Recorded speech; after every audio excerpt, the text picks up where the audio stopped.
বিসমিল্লাহির রহমানির রহিম। উপস্থিত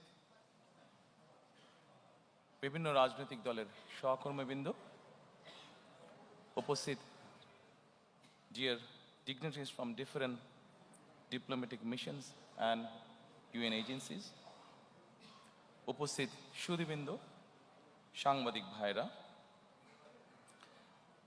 এবং প্রিয় সহকর্মীবৃন্দ, আসসালামু আলাইকুম।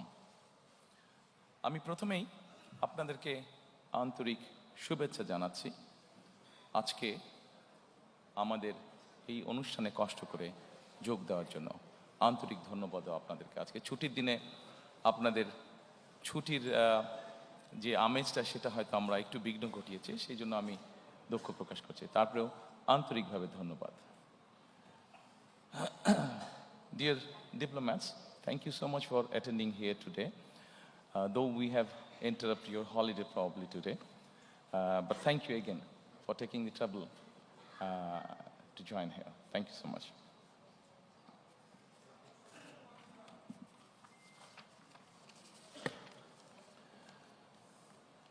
সম্মানিত উপস্থিতিবৃন্দ,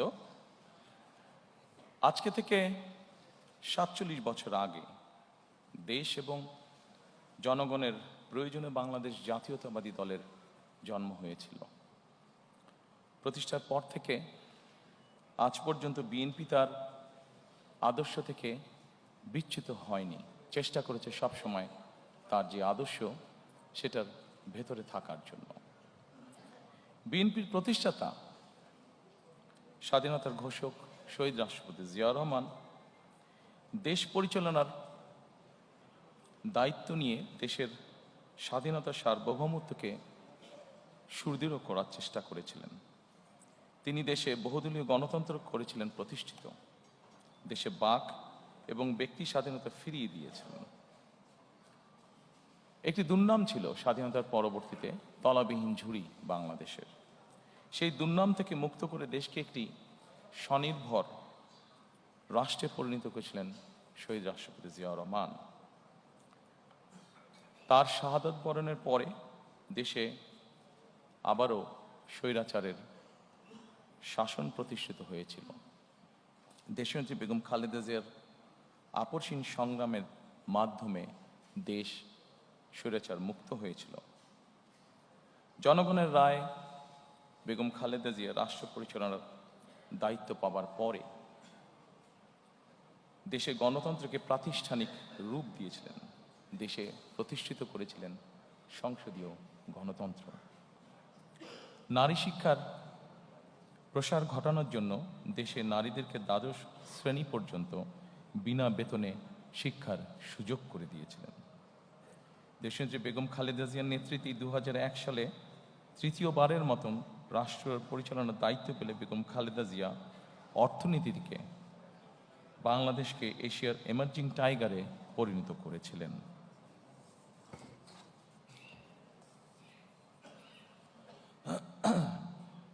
প্রিয় সহকর্মীবৃন্দ, ফ্যাসিবাদী শাসনের 1.5 দশকেরও বেশি সময় জনগণের সকল ক্ষমতা কেড়ে নেওয়া হয়েছিল। দেশকে পরিণত করা হয়েছিল একটি তাবেদার রাষ্ট্রে। দেশের সকল সাংবিধানিক প্রতিষ্ঠানগুলোকে অকার্যকর করে দেওয়া হয়েছিল। হাজারো প্রাণের বিনিময়ে বাংলাদেশ ফ্যাসিবাদ মুক্ত হয়েছে। ফ্যাসিবাদ মুক্ত বাংলাদেশে আবারও জনগণের অধিকার প্রতিষ্ঠার সুযোগ তৈরি হয়েছে। সম্মানিত উপস্থিতিবৃন্দ, এবার বাংলাদেশ পুনর্গঠনের পালা। প্রায় 20 কোটি মানুষের জন্য বাংলাদেশকে একটি গণতান্ত্রিক নিরাপদ রাষ্ট্রে প্রতিষ্ঠিত করার পালা। বাংলাদেশকে বর্তমান এবং ভবিষ্যৎ প্রজন্মের জন্য একটি নিরাপদ রাষ্ট্রে পরিণত করার জন্য বিএনপি কতগুলো সুনির্দিষ্ট পরিকল্পনা গ্রহণ করেছে।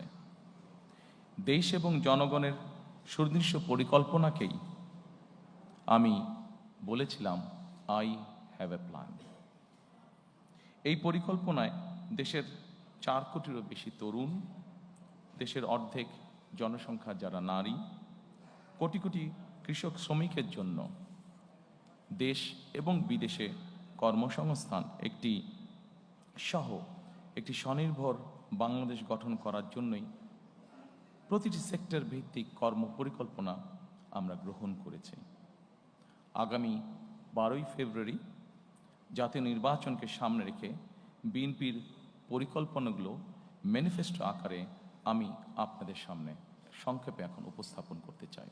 আমি চেষ্টা করব খুব সংক্ষেপে বলার জন্য, খুব দীর্ঘ করে আপনাদের বিরক্তির উদ্রেক আমি করতে চাই না।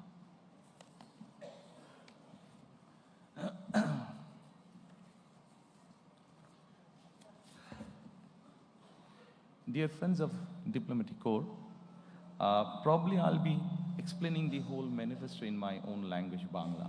But I'm sure you have found that in the folder which you're holding, there's a copy in English. So it will be easy for you to understand what we will be saying in Bangla. Exactly, the whole thing is in English. So I'll request you, if you can go through the document, you will know what we have or what we are explaining in Bangla. Thank you.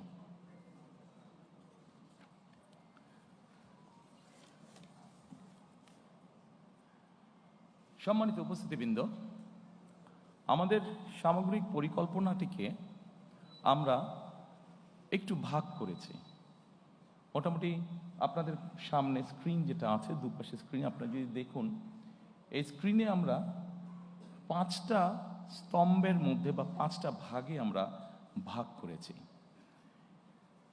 এবং এই 5টা ভাগকে যদি আমরা দেখি, এর ভেতরে আমরা বাকি জিনিসগুলোকে নিয়ে আসার চেষ্টা করেছি। আমাদের কাছে যতটুকু মনে হয়েছে কোনটা কোথায় সামঞ্জস্যপূর্ণ, সেভাবে আমরা সেই ডিপার্টমেন্টের মধ্যে সেগুলোকে আমরা ইনসার্ট করেছি। প্রথমেই আমরা যেটি বলেছি রাষ্ট্র ব্যবস্থার সংস্কার, দ্বিতীয়ত আমরা বলেছি বৈষম্যহীন আর্থসামাজিক উন্নয়ন ও টেকসই রাষ্ট্রীয় সক্ষমতা অর্জন, তৃতীয়ত আমরা বলেছি ভঙ্গুর অর্থনীতির পুনর্গঠন ও পুনরুদ্ধার, চতুর্থত আমরা বলেছি অঞ্চল ভিত্তিক সুষম উন্নয়ন, এবং পঞ্চম বা শেষ যেটি ধর্ম, সমাজ, ক্রীড়া, সংস্কৃতি ও সংহতি বিষয়ক যেই বিষয়গুলো আছে। এখন আমরা প্রথমেই চলে আসি রাষ্ট্র ব্যবস্থার সংস্কার। সম্মানিত উপস্থিতিবৃন্দ, রাষ্ট্র ব্যবস্থার যে সংস্কার, আমরা যারা বিভিন্নভাবে প্রতিদিন খবর রাখি দেশ জাতি সবকিছু দেখে আমরা এতটুকু বুঝেছি আমাদের রাষ্ট্রীয় ব্যবস্থার মধ্যে বেশ কিছু সংস্কারের প্রয়োজন আছে। আপনাদের কাছে যে ফোল্ডারটি আছে, এখানে আপনারা যদি দেখেন, এর ভেতরে কয়েকটি ভাগ আমরা করেছি: গণতন্ত্র ও জাতি গঠন, মুক্তিযুদ্ধ, অভ্যুত্থান, সাংবিধানিক সংস্কার, সুশাসন এবং স্থানীয় সরকার। আমি ডিটেইল আলোচনায় যাব না। আমি প্রথমেই শুরু করতে চাই গণতন্ত্র ও জাতি গঠন। গণতন্ত্র এবং জাতি গঠনে যদি আমরা দেখি, প্রথমেই আমরা একটি কথা সেখানে লিখেছি। যদিও গণতন্ত্র এবং জাতি গঠনের এখানে যেই বিষয়গুলো আছে, যা আমরা গত 1 বছর ধরে দেখেছি, যে সরকার গঠিত যে রিফর্ম কমিশন ছিল, সেখানে যা কিছু আলোচনা হয়েছে, তার অধিকাংশই কিন্তু আমরা অনেক বছর আগে, প্রায় 2-2.5 বছর আগে আমরা জাতির সামনে উপস্থাপন করেছি। তবে আমরা এখানে নিয়ে এসেছি প্রথমেই 31 দফা বা জুলাই সনদের বাস্তবায়ন। আমরা যখন প্রথম দেশের মানুষের সামনে 31 দফা, আমাদের 2030 ভিশন বা 27 দফা উপস্থাপন করেছিলাম, তখন 31 দফা বা জুলাই সনদের বিষয়টি তখন ছিল না। যেহেতু এটি আমাদের জাতির জন্য সব কিছু মিলে একটি অত্যন্ত জরুরি বিষয়, সেজন্য এটিকে আমরা সামনে নিয়ে এসেছি। কাজে আমাদের জাতি গঠন এবং গণতন্ত্রের ভিত্তিকে যদি আমাদের শক্তিশালী করতে হয়, আমরা বিশ্বাস করি যে 31 দফা এবং জুলাই সনদের যেটি আছে সেটিকে অবশ্যই আমরা বাস্তবায়ন করব। কারণ জুলাই সনদের যে মেইন বিষয়গুলো আছে, সেগুলোর সাথে আমাদের 31 দফার অনেক কিছুর মিল আছে, যা আমরা অনেক আগেই জাতির সামনে উপস্থাপন করেছিলাম। সম্মানিত উপস্থিতিবৃন্দ, অবশ্যই আমরা জানি 2024 সালে যে গণ অভ্যুত্থান হয়েছে, সেই গণ অভ্যুত্থান হয়েছিল ফ্যাসিবাদের বিরুদ্ধে। এবং এই মুহূর্তে আমরা বাংলাদেশের যে কোনো প্রান্তরে যে কোনো মানুষের সাথে যদি কথা বলি, যারা গণতন্ত্রে বিশ্বাস করে, যারা দেশের স্বাধীনতা সার্বভৌমত্বে বিশ্বাস করে, এরকম জ্ঞানসম্পন্ন যে কোনো মানুষের সাথে করি, প্রত্যেকটি মানুষ এক বাক্যে বলবে যে অবশ্যই আমরা ফ্যাসিবাদের পুনরাবৃত্তি চাই না। এবং যেহেতু আমরা ফ্যাসিবাদের পুনরাবৃত্তি চাই না, দলমত নির্বিশেষে প্রত্যেকটি মানুষ এই কথা বলবে, সেজন্যই আমরা এটিকে গুরুত্ব আরোপ করেছি। এবং এই ফ্যাসিবাদের পুনরাবৃত্তি যদি না চাই, অবশ্যই আমাদেরকে ডেমোক্রেটিক প্রসেস বা গণতন্ত্রের চর্চা আমাদেরকে অব্যাহত রাখতে হবে। আমরা জনগণের শাসনের কথা বলি, সম্মানিত উপস্থিতিবৃন্দ। জনগণের কাছে আমরা শাসনের কথা বলি, জনগণের অধিকার প্রতিষ্ঠার কথা বলি।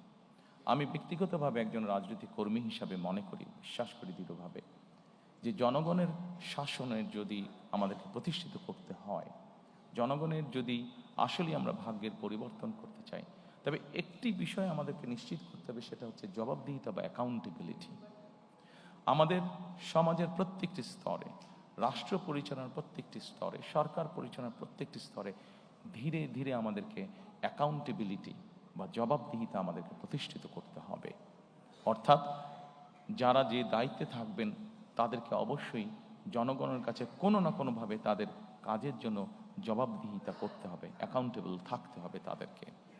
আমরা যদি বিগত 16-17 বছরে যা হয়েছে আমরা দেখেছি, খুব সহজে আমরা একটি কথা বলতে পারবো, যেহেতু ভোটই ছিল না, দেশে নির্বাচন ব্যবস্থাই ছিল না, ফলে জবাবদিহিতাও ছিল না। এবং জবাবদিহিতা ছিল না বলেই আমরা অপশাসন দেখেছি, জবাবদিহিতা ছিল না বলেই আমরা দুর্নীতি দেখেছি ট্রিমেন্ডাস হারে। সম্মানিত উপস্থিতিবৃন্দ, আমাদেরকে জবাবদিহিতা যদি নিশ্চিত করতে হয়, গণতন্ত্রকে যদি নিশ্চিত করতে হবে, তবে অবশ্যই আরেকটি বিষয় আমাদেরকে নিশ্চিত করতে হবে, যেটি বিএনপির একটি ট্র্যাডিশন, যেটি বিএনপি যখনই রাষ্ট্র পরিচালনার সুযোগ পেয়েছে, সবসময় বিএনপি চেষ্টা করেছে এই প্র্যাকটিসটিকে অব্যাহত রাখতে। গণমাধ্যম এবং মত প্রকাশের স্বাধীনতা, কারণ গণমাধ্যমের স্বাধীনতা যদি না থাকে, মত প্রকাশের স্বাধীনতা যদি না থাকে, তাহলে অবশ্যই জবাবদিহিতাকে আমরা ধরে রাখতে পারবো না। এবং সেই জন্যই রাজনৈতিক কর্মী হিসাবে এবং আমার দলের অবস্থান থেকে আমরা দৃঢ়ভাবে যে কোনো মূল্যে এই ব্যাপারটিকে নিশ্চিত করতে চাই। প্রিয় উপস্থিতিবৃন্দ, আমরা যদি 2001 থেকে 2006 সাল পর্যন্ত পত্রপত্রিকাগুলো দেখি, আমরা দেখব সেই সময় পত্রপত্রিকাগুলো স্বাধীনভাবে তাদের মতামত উপস্থাপন করেছেন বা বক্তব্য তুলে ধরেছেন। এবং পত্রিকাগুলো এখনও আছে, আমরা পত্রিকাগুলো খুললেই দেখতে পাবো যেভাবে বিভিন্নভাবে সরকারকে, তৎকালীন সরকারকে সমালোচনা করা হয়েছে। কিন্তু আমি খুব দৃঢ়ভাবে বলতে পারবো যে যেদিন যেই পত্রিকায় সরকারের বিভিন্ন বিষয় নিয়ে সমালোচনা করা হয়েছে, সেদিন সন্ধ্যার পরে কোনো এজেন্সি থেকে, কোনো পত্রিকার কাছে কোনো ফোন আসেনি যে এই নিউজটা সরাতে হবে, এই নিউজটা কেন করলেন, বা এই ধরনের কোনো ফোন আসেনি, যা আমরা অবশ্যই গত 16-17 বছর দেখেছি।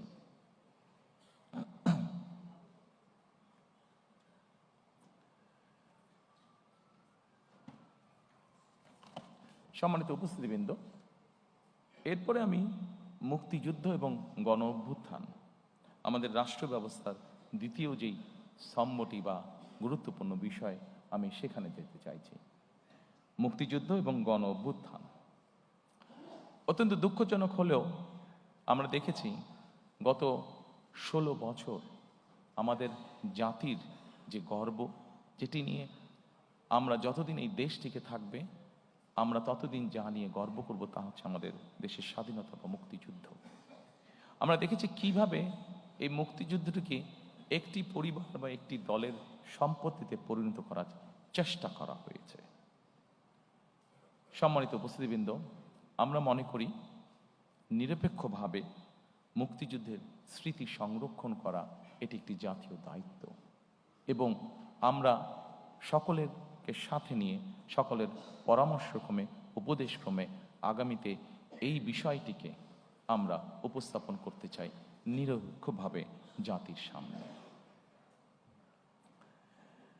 এরপরে আরেকটি গুরুত্বপূর্ণ বিষয়ের দিকে আমরা নজর দিতে চাই। গণ অভ্যুত্থানের শহীদ পরিবার ও যোদ্ধাদের কল্যাণার্থে আমরা এর ভিতরেই এটি বলেছি যে মুক্তিযোদ্ধা মন্ত্রণালয়ের মধ্যে আমরা একটি ডিপার্টমেন্ট তৈরি করতে চাই, যেটির কাজ হবে 2024 সালে যে গণ অভ্যুত্থান হয়েছে এবং বিগত 16 বছর ধরে গণতন্ত্র পুনরুদ্ধারের আন্দোলনে বহু মানুষ যারা খুন গুম শিকার হয়েছেন, যারা বিভিন্নভাবে নির্যাতিত হয়েছেন, এই মানুষগুলোকে আমরা কিভাবে সহযোগিতা করতে পারি, কিভাবে এদের পাশে দাঁড়ানো যায়, সেই ব্যাপারে আমাদের একটি পরিকল্পনা রয়েছে আলাদা একটি ডিপার্টমেন্ট তৈরি করার মাধ্যমে। সম্মানিত উপস্থিতিবৃন্দ, আন্দোলনের সময় যারা শহীদ হয়েছেন আমাদের একটি পরিকল্পনা রয়েছে, সেই শহীদরা তাদের বিভিন্ন এলাকা আছে, যারা যেই এলাকার স্বাভাবিকভাবে দেশ সামনের দিকে এগিয়ে নিয়ে যাবে। মানুষের প্রয়োজনে আমরা হাসপাতাল তৈরি করব, দেশের ভবিষ্যৎ প্রজন্মদের শিক্ষার জন্য আমরা শিক্ষা প্রতিষ্ঠান তৈরি করব ইনশাআল্লাহ। আমরা মানুষের যোগাযোগ ব্যবস্থা উন্নয়নের জন্য আমরা যোগাযোগ ব্যবস্থাকে উন্নয়ন করব ব্রিজ, রাস্তাঘাট, বড় রাস্তাঘাট নির্মাণের মাধ্যমে। আমরা সিদ্ধান্ত গ্রহণ করেছি যে এই শহীদরা যাতে যুগের পর যুগ তারা হারিয়ে না যায়, বরং তারা যাতে মানুষের সামনে থাকতে পারে, সেজন্য এই সকল রাষ্ট্রীয় প্রতিষ্ঠান যেগুলো হবে সেগুলো আমরা সেই এলাকার যারা গুম খুন শহীদ হয়েছেন তাদের নামে আমরা নামকরণ করব। সম্মানিত উপস্থিতিবৃন্দ, বাংলাদেশ জাতীয়তাবাদী দল বিএনপি একমাত্র একটি দল যারা 1971 এবং 24-90 দেশের স্বাধীনতা, দেশের গণ অভ্যুত্থান, দেশের গণতন্ত্রের পুনরুদ্ধারের আন্দোলন প্রত্যেকটিকে বিএনপি একমাত্র রাজনৈতিক দল যারা ধারণ করে বা করতে পারে। সম্মানিত উপস্থিতিবৃন্দ, গণ অভ্যুত্থান ও ফ্যাসিবাদী আন্দোলনে শহীদদের অবশ্যই সার্বিক সহায়তা প্রদান আমাদের অন্যতম লক্ষ্য, যা এরই ভিতরে আমি আপনাদের সামনে উপস্থাপন করেছি। এরপরে আমি আপনাদেরকে অনুরোধ করব সাংবিধানিক সংস্কারের বিষয়টার দিকে যদি আপনারা নজর দেন। একটু স্ক্রিনে সাংবিধানিক সংস্কার, রাষ্ট্র ব্যবস্থার, জি এখানে অনেকগুলো বিষয় আছে। আমি সবগুলো বিষয় আলোচনা করব না, সেটি দীর্ঘ আলোচনা হবে, আপনাদের বিরক্তির উদ্যোগ হতে পারে। যেহেতু আমরা মোটামুটি ডিটেইলটা ফোল্ডারের মধ্যে বাংলা এবং ইংরেজিতে দিয়ে দিয়েছি, আমি সেই জন্য অতটা সময় আপনাদের নষ্ট করতে চাই না। আমি দুই একটি বিষয় এখানে আলাপ করতে চাই। অবশ্যই শহীদ রাষ্ট্রপতি জিয়া রহমান যখন দেশ পরিচালনার দায়িত্ব পান, যেহেতু আমাদের দেশের অধিকাংশ মানুষ মুসলমান, আমরা সংবিধানে সেই জন্য বিসমিল্লাহির রহমানির রহিম এবং আল্লাহর উপরে, সর্বশক্তিমান আল্লাহর প্রতি পূর্ণ আস্থা ও বিশ্বাস, এই কথাটি সংযোজন করেছিলেন। দুর্ভাগ্যবশত আমরা দেখেছি স্বৈরাচারের সময় সর্বশক্তিমান আল্লাহর প্রতি পূর্ণ আস্থা ও বিশ্বাস, এই কথাটিকে সরিয়ে দেওয়া হয়েছে। ইনশাল্লাহ 12 তারিখের নির্বাচনে বাংলাদেশের জনগণের সমর্থনে বিএনপি সরকার গঠনে সক্ষম হলে আমরা সংবিধানে সর্বশক্তিমান আল্লাহর প্রতি পূর্ণ আস্থা ও বিশ্বাস, এই রাষ্ট্র পরিচালনার মূলনীতি হিসাবে আমরা সংবিধানে এটিকে পুনঃস্থাপন করতে চাই।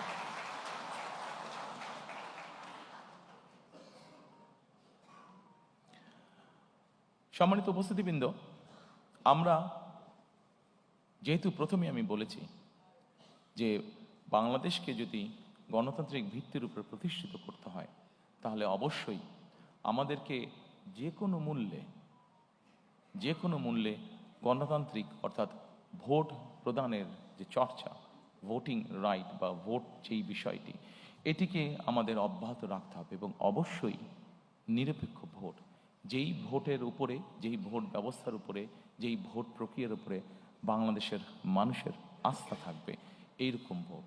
এবং বাংলাদেশের মানুষের মনে করার কারণ আছে এরকম একটি নির্বাচন, কারণ অতীতে আমরা দেখেছি 91 সাল, 96 সাল, 2001 সাল যদি আমরা বিবেচনা করি, বাংলাদেশের মানুষ দৃঢ়ভাবে বিশ্বাস করে যে একটি নিরপেক্ষ নির্বাচনের নিশ্চয়তা একমাত্র একটি অরাজনৈতিক সরকার অর্থাৎ তত্ত্বাবধায়ক সরকার বা কেয়ারটেকার সরকারই এনশিওর করতে পারে।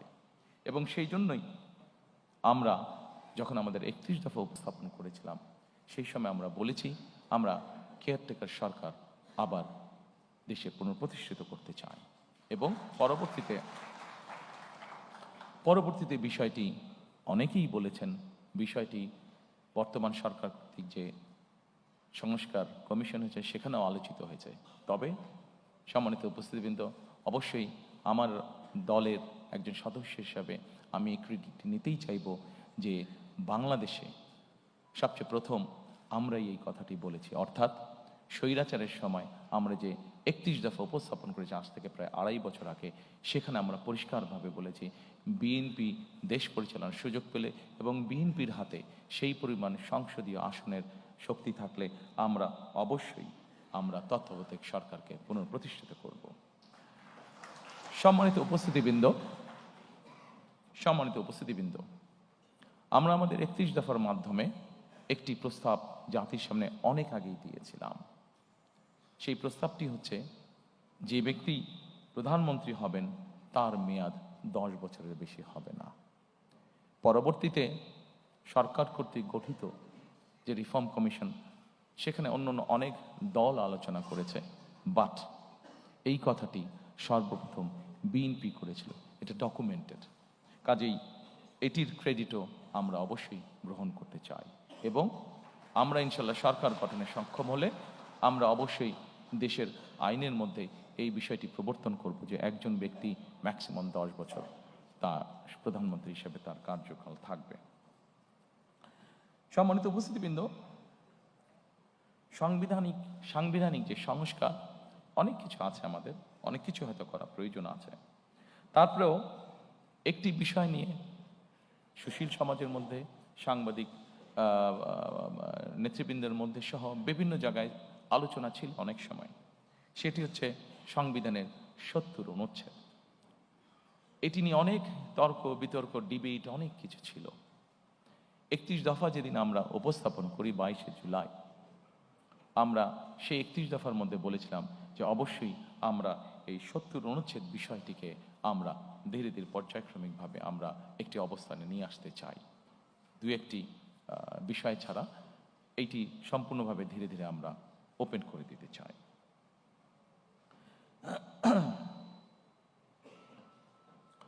সম্মানিত উপস্থিতিবৃন্দ, আমরা সকল সময় মনে করি, বাংলাদেশ জাতীয়তাবাদী দল মনে করে, আমরা আমাদের 31 দফার মাধ্যমে সেটি উপস্থাপন করেছি। আমরা বিভিন্ন সময় আমাদের বিভিন্ন বক্তব্য সেটা উপস্থাপন করেছি।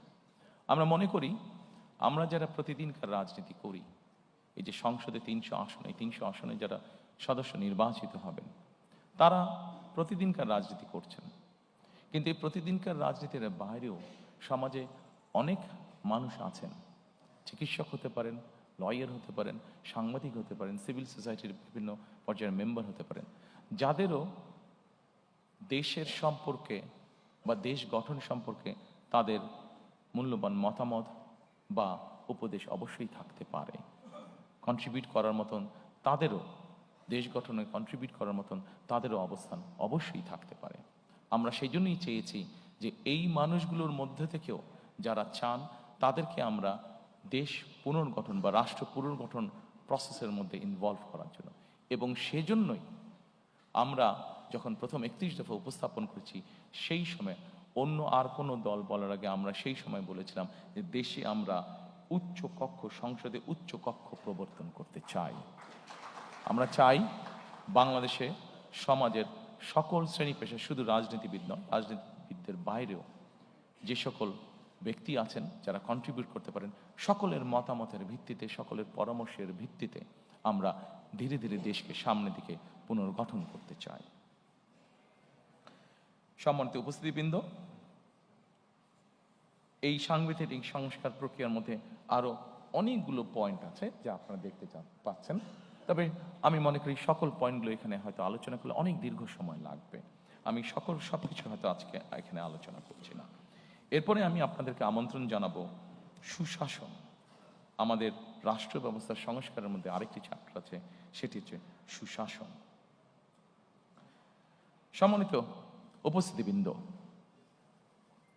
আমরা যত পরিকল্পনাই গ্রহণ করি না কেন, সকল পরিকল্পনা যদি আমাদের বাস্তবায়ন করতে হয়, যে কোনো প্ল্যান আমরা গ্রহণ করি, এটাকে যদি ইমপ্লিমেন্ট করতে হয়, তাহলে অবশ্যই সুশাসন বলতে যা বোঝায় বা রুল অফ ল বলতে যা বোঝায়, সেটি আমাদেরকে যে কোনো মূল্যে বাস্তবায়ন করতে হবে। একটি সরকার যদি সুশাসন দিতে না পারে, তাহলে তার কোনো পরিকল্পনা যেমন বাস্তবায়ন হবে না, জনগণেরও কোনো লাভ হবে না। এবং সেজন্যই সুশাসনের মধ্যে একটি অন্যতম বিষয় হচ্ছে দুর্নীতির দমন বা দুর্নীতির যে করাল ক্লাস, দুর্নীতির যে প্রভাব, যে বিস্তার আমরা গত 2 যুগ ধরে প্রায় দেখেছি, সেই বিস্তারকে যে কোনো মূল্যে রোধ করা। সম্মানিত উপস্থিতিবৃন্দ, বিএনপি একটি রাজনৈতিক দল যারা 2001 সালে বাংলাদেশের জনগণের ম্যান্ডেট নিয়ে সরকার পরিচালনার দায়িত্ব পায়। আমরা যখন পরিচালনার দায়িত্ব পাই, তখন আমরা একটি খুব কষ্টকর একটি বোঝা আমরা ইনহেরিট করি। কি সেই বোঝাটি? সেটি হচ্ছে দুর্নীতি। 2001 সালে বাংলাদেশকে আন্তর্জাতিক সংস্থা দুর্নীতিতে চ্যাম্পিয়ন ঘোষণা করেছিল। আমরা যদি আন্তর্জাতিক ফ্যাক্টস ফিগারগুলো তারপর থেকে দেখি, 2001 সালের পর থেকে দেখি, বিএনপি খুব স্বাভাবিকভাবে এটি আমরা ইনহেরিট করেছিলাম, এই আনওয়ান্টেড যে লাইবিলিটিটা বা আনওয়ান্টেড যে বোঝাটা, এটা যেটা আমরা ইনহেরিট করেছিলাম। এবং তারপরে আমরা যদি খেয়াল করি, ফ্যাক্টস ফিগার যা বলে, বেগম খালেদা জিয়া সরকার পরিচালনা করার পর থেকে খুব কঠোর ছিলেন এই বিষয়ে, খুব কঠোর ছিলেন এই বিষয়ে। এবং তার কঠোরতার ফলেই আমরা যদি স্ট্যাটিস্টিকগুলো দেখি, তাহলে আমরা দেখব ধীরে ধীরে ধীরে ধীরে বাংলাদেশ দুর্নীতিতে আস্তে আস্তে এইটাতে ডেভেলপ করতে থাকে। এবং 2006 সালে যখন আমরা তত্ত্বাবধায়ক সরকারের কাছে ক্ষমতা হস্তান্তর করি, বাংলাদেশ দুর্নীতিতে যে চ্যাম্পিয়ন, এই অপবাদ থেকে বেরিয়ে এসেছিল বাংলাদেশ 2006 সালে। আমি যেই স্কোরিংগুলো হয়েছে, এই ফোল্ডারে আপনাদের কাছে যেটা আছে, সেই ফোল্ডারের মধ্যে স্কোরিংগুলো সব দেওয়া আছে, আমি ইন ডিটেইলে গেলাম না। তবে সম্মানিত উপস্থিতিবৃন্দ, বাংলাদেশে বিএনপি সরকারই প্রমাণ করেছে একমাত্র যে তারা এই বিষয়টিকে কিভাবে নিয়ন্ত্রণ করতে হয় সেটি তারা জানে, এবং সেই কমিটমেন্টও আমাদের আছে। কাজেই ইনশাল্লাহ দেশে সুশাসন প্রতিষ্ঠার জন্য আগামী 12 তারিখের নির্বাচনে আমরা বাংলাদেশের মানুষের সমর্থনে ইনশাল্লাহ সরকার গঠনে সক্ষম হলে অবশ্যই আমাদের অন্যতম প্রধান লক্ষ্য থাকবে যে কোনো মূল্যে সুশাসন নিশ্চিত করা। এর ভিতরে অবশ্যই আরেকটি গুরুত্বপূর্ণ বিষয় আছে। আপনারা যদি এই পেজের সুশাসন, এই পেজটির একদম নিচে চলে যান, সেটি হচ্ছে ন্যায়পাল নিয়োগ, যেটি আমাদের অন্যতম লক্ষ্য, ন্যায়পাল নিয়োগ করা, যার মাধ্যমে আমরা আমাদের সুশাসনকে নিশ্চিত করার এক ধাপ এগিয়ে যাব।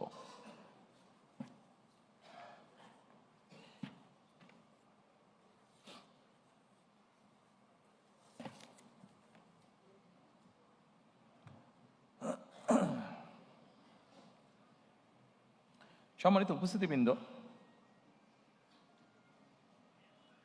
বিগত 16 বছর ধরে রাজনৈতিক দল হিসেবে বিএনপি একটি দল, যেই দলের নেতা, কর্মী, সমর্থক সহ বহু মানুষ গুম, খুন, অত্যাচারের শিকার হয়েছে, নির্যাতনের শিকার হয়েছে। একটি রাজনৈতিক দলের সদস্য হিসাবে আজকে এখানে আমন্ত্রিত সকল অতিথির সামনে আমরা বলতে চাই, অবশ্যই আমরা চাই না যে ঘটনার ভেতর দিয়ে, যে বিভীষিকার ভেতর দিয়ে বিএনপি গিয়েছে, সেই ঘটনার আবার পুনরাবৃত্তি বাংলাদেশে হোক। কারণ এই ঘটনার যদি পুনরাবৃত্তি হয়, তাহলে কোনোভাবেই শান্তি প্রতিষ্ঠিত করা সম্ভব না। আমরা ক্ষতিগ্রস্ত হয়েছি, আমাদের নেতাকর্মীরা পঙ্গুত্ব বরণ করেছে, সহায় সম্পত্তি হারিয়েছে, কিন্তু প্রতিশোধ কখনো শান্তি এনে দিতে পারে না, প্রতিশোধ কখনোই ভালো কিছু এনে দিতে পারে না। এবং সেজন্যই আমরা মনে করি সর্বস্তরে যত দ্রুত সম্ভব দ্রুততার সাথে সর্বস্তরে আইনের শাসন প্রতিষ্ঠিত করাই একমাত্র এই দেশ এবং জাতিকে রক্ষা করতে পারে।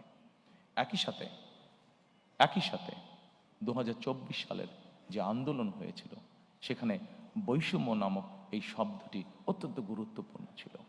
আমরা চাই, আমাদের ইচ্ছা, আমাদের লক্ষ্য, আমাদের হাতে দেশ পরিচালনার সুযোগ থাকলে আমাদের সর্বশক্তি দিয়ে আমরা চেষ্টা করব মেরিটোক্রেসির বাংলাদেশ বিনির্মাণ করার জন্য। অর্থাৎ প্রিয় সহকর্মীবৃন্দ, প্রিয় উপস্থিতিবৃন্দ, একটি বিষয় আজকে আমাদেরকে অনুধাবন করতে হবে। একটি রাজনৈতিক সরকার হিসাবে আমরা যদি সঠিক ব্যক্তিকে সঠিক জায়গায় নিয়োগ দিতে না পারি, একটি রাজনৈতিক দল হিসাবে আমাদের পরিকল্পনা আছে। আমরা এমন কোনো ব্যক্তিকে যদি এমন কোনো জায়গায় নিয়োগ দিই যার যোগ্যতা তার নেই, তাহলে সবচেয়ে আগে ক্ষতিগ্রস্ত হবে আমার সেই রাজনৈতিক সরকার, কারণ আমার পরিকল্পনা বাস্তবায়নের যোগ্যতাই তার নেই। ফলে ক্ষতিগ্রস্ত হবে দেশ, ক্ষতিগ্রস্ত হবে দেশের জনগণ।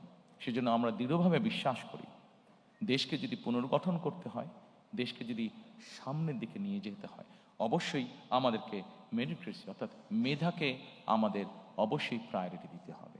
যার যেই যোগ্যতা যেখানে, তাকে আমরা দিতে পারি।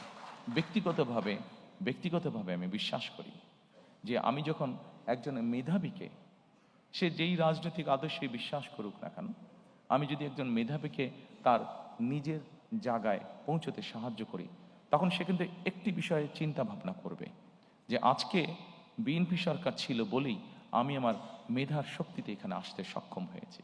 কাজেই বিএনপি সরকার নিরপেক্ষতা নিশ্চিত করেছে। কাজেই আমি চেষ্টা করব যে বিএনপি সরকার নিরপেক্ষভাবে যাতে তার কাজ করতে পারে, সেই চেষ্টা আমি করব। পুরো বিষয়টাকে আমি এইভাবে দেখি, এবং সেই জন্যই আমি মনে করি যে যেইটা যোগ্য, যে আর যেই মেধা আছে, তাকে সেভাবেই সুযোগ দেওয়া উচিত।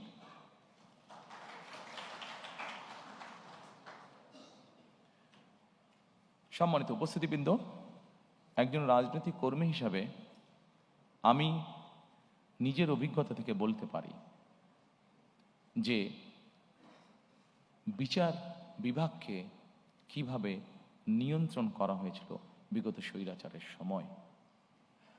আমি, আমার মা, আমার পরিবার, আমরা এই বিচার বিভাগের নির্যাতনের ভিতর দিয়ে আমরা গিয়েছি।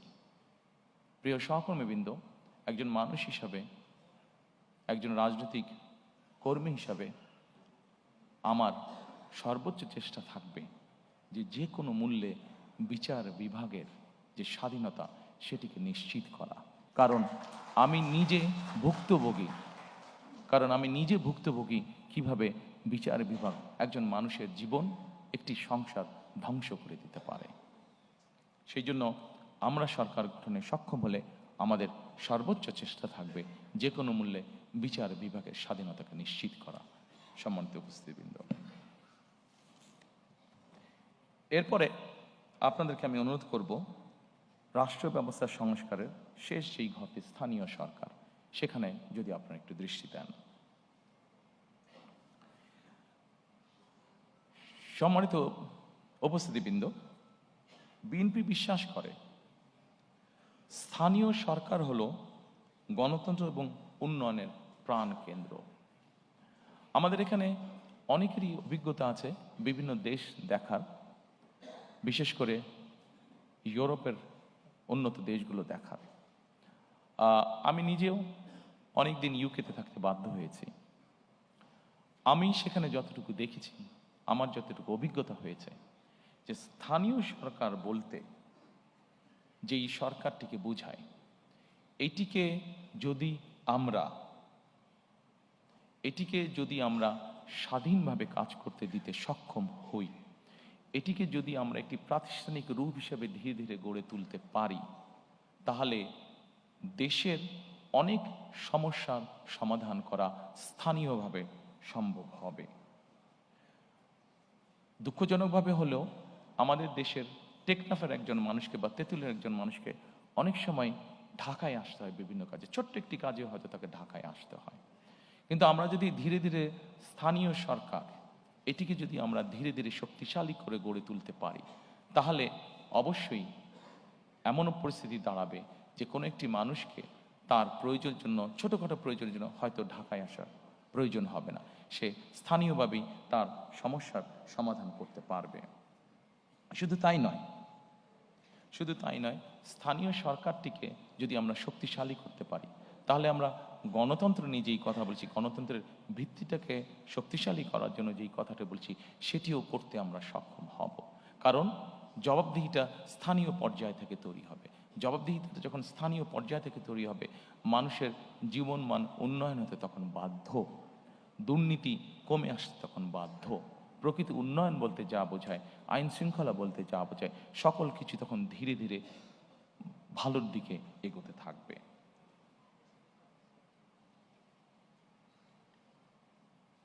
সেই জন্য সম্মানিত উপস্থিতিবৃন্দ, আমরা চাই স্থানীয় সরকারগুলোতে পর্যাপ্ত অর্থ প্রদান করা এবং সেটির মাধ্যমে জনগণের ক্ষমতাকে ধীরে ধীরে শক্তিশালী করা, ধীরে ধীরে প্রতিষ্ঠিত করা। আমরা 20 কোটি মানুষের দেশ, ঢাকা থেকে আমরা কখনোই সার্বিকভাবে দেশের উন্নয়ন করতে সক্ষম হব না। আমাদেরকে যে কোনো মূল্যে অবশ্যই চেষ্টা করতে হবে যাতে করে আমরা স্থানীয় সরকারকে শক্তিশালী করতে পারি, জবাবদিহিতা তৈরি করতে পারি এবং লোকাল যেই সমস্যাগুলো আছে সেগুলো যাতে স্থানীয় পর্যায়ে আমরা ধীরে ধীরে সমাধান করতে পারি। সম্মানিত উপস্থিতিবৃন্দ, এরপরে আমি আপনাদেরকে আমন্ত্রণ করব আমাদের দ্বিতীয় স্তম্ভ বা দ্বিতীয় পিলারটি দেখার জন্য, যেটাকে আমরা নামকরণ করেছি বৈষম্যহীন আর্থ সামাজিক উন্নয়ন ও টেকসই রাষ্ট্রীয় সক্ষমতা অর্জন।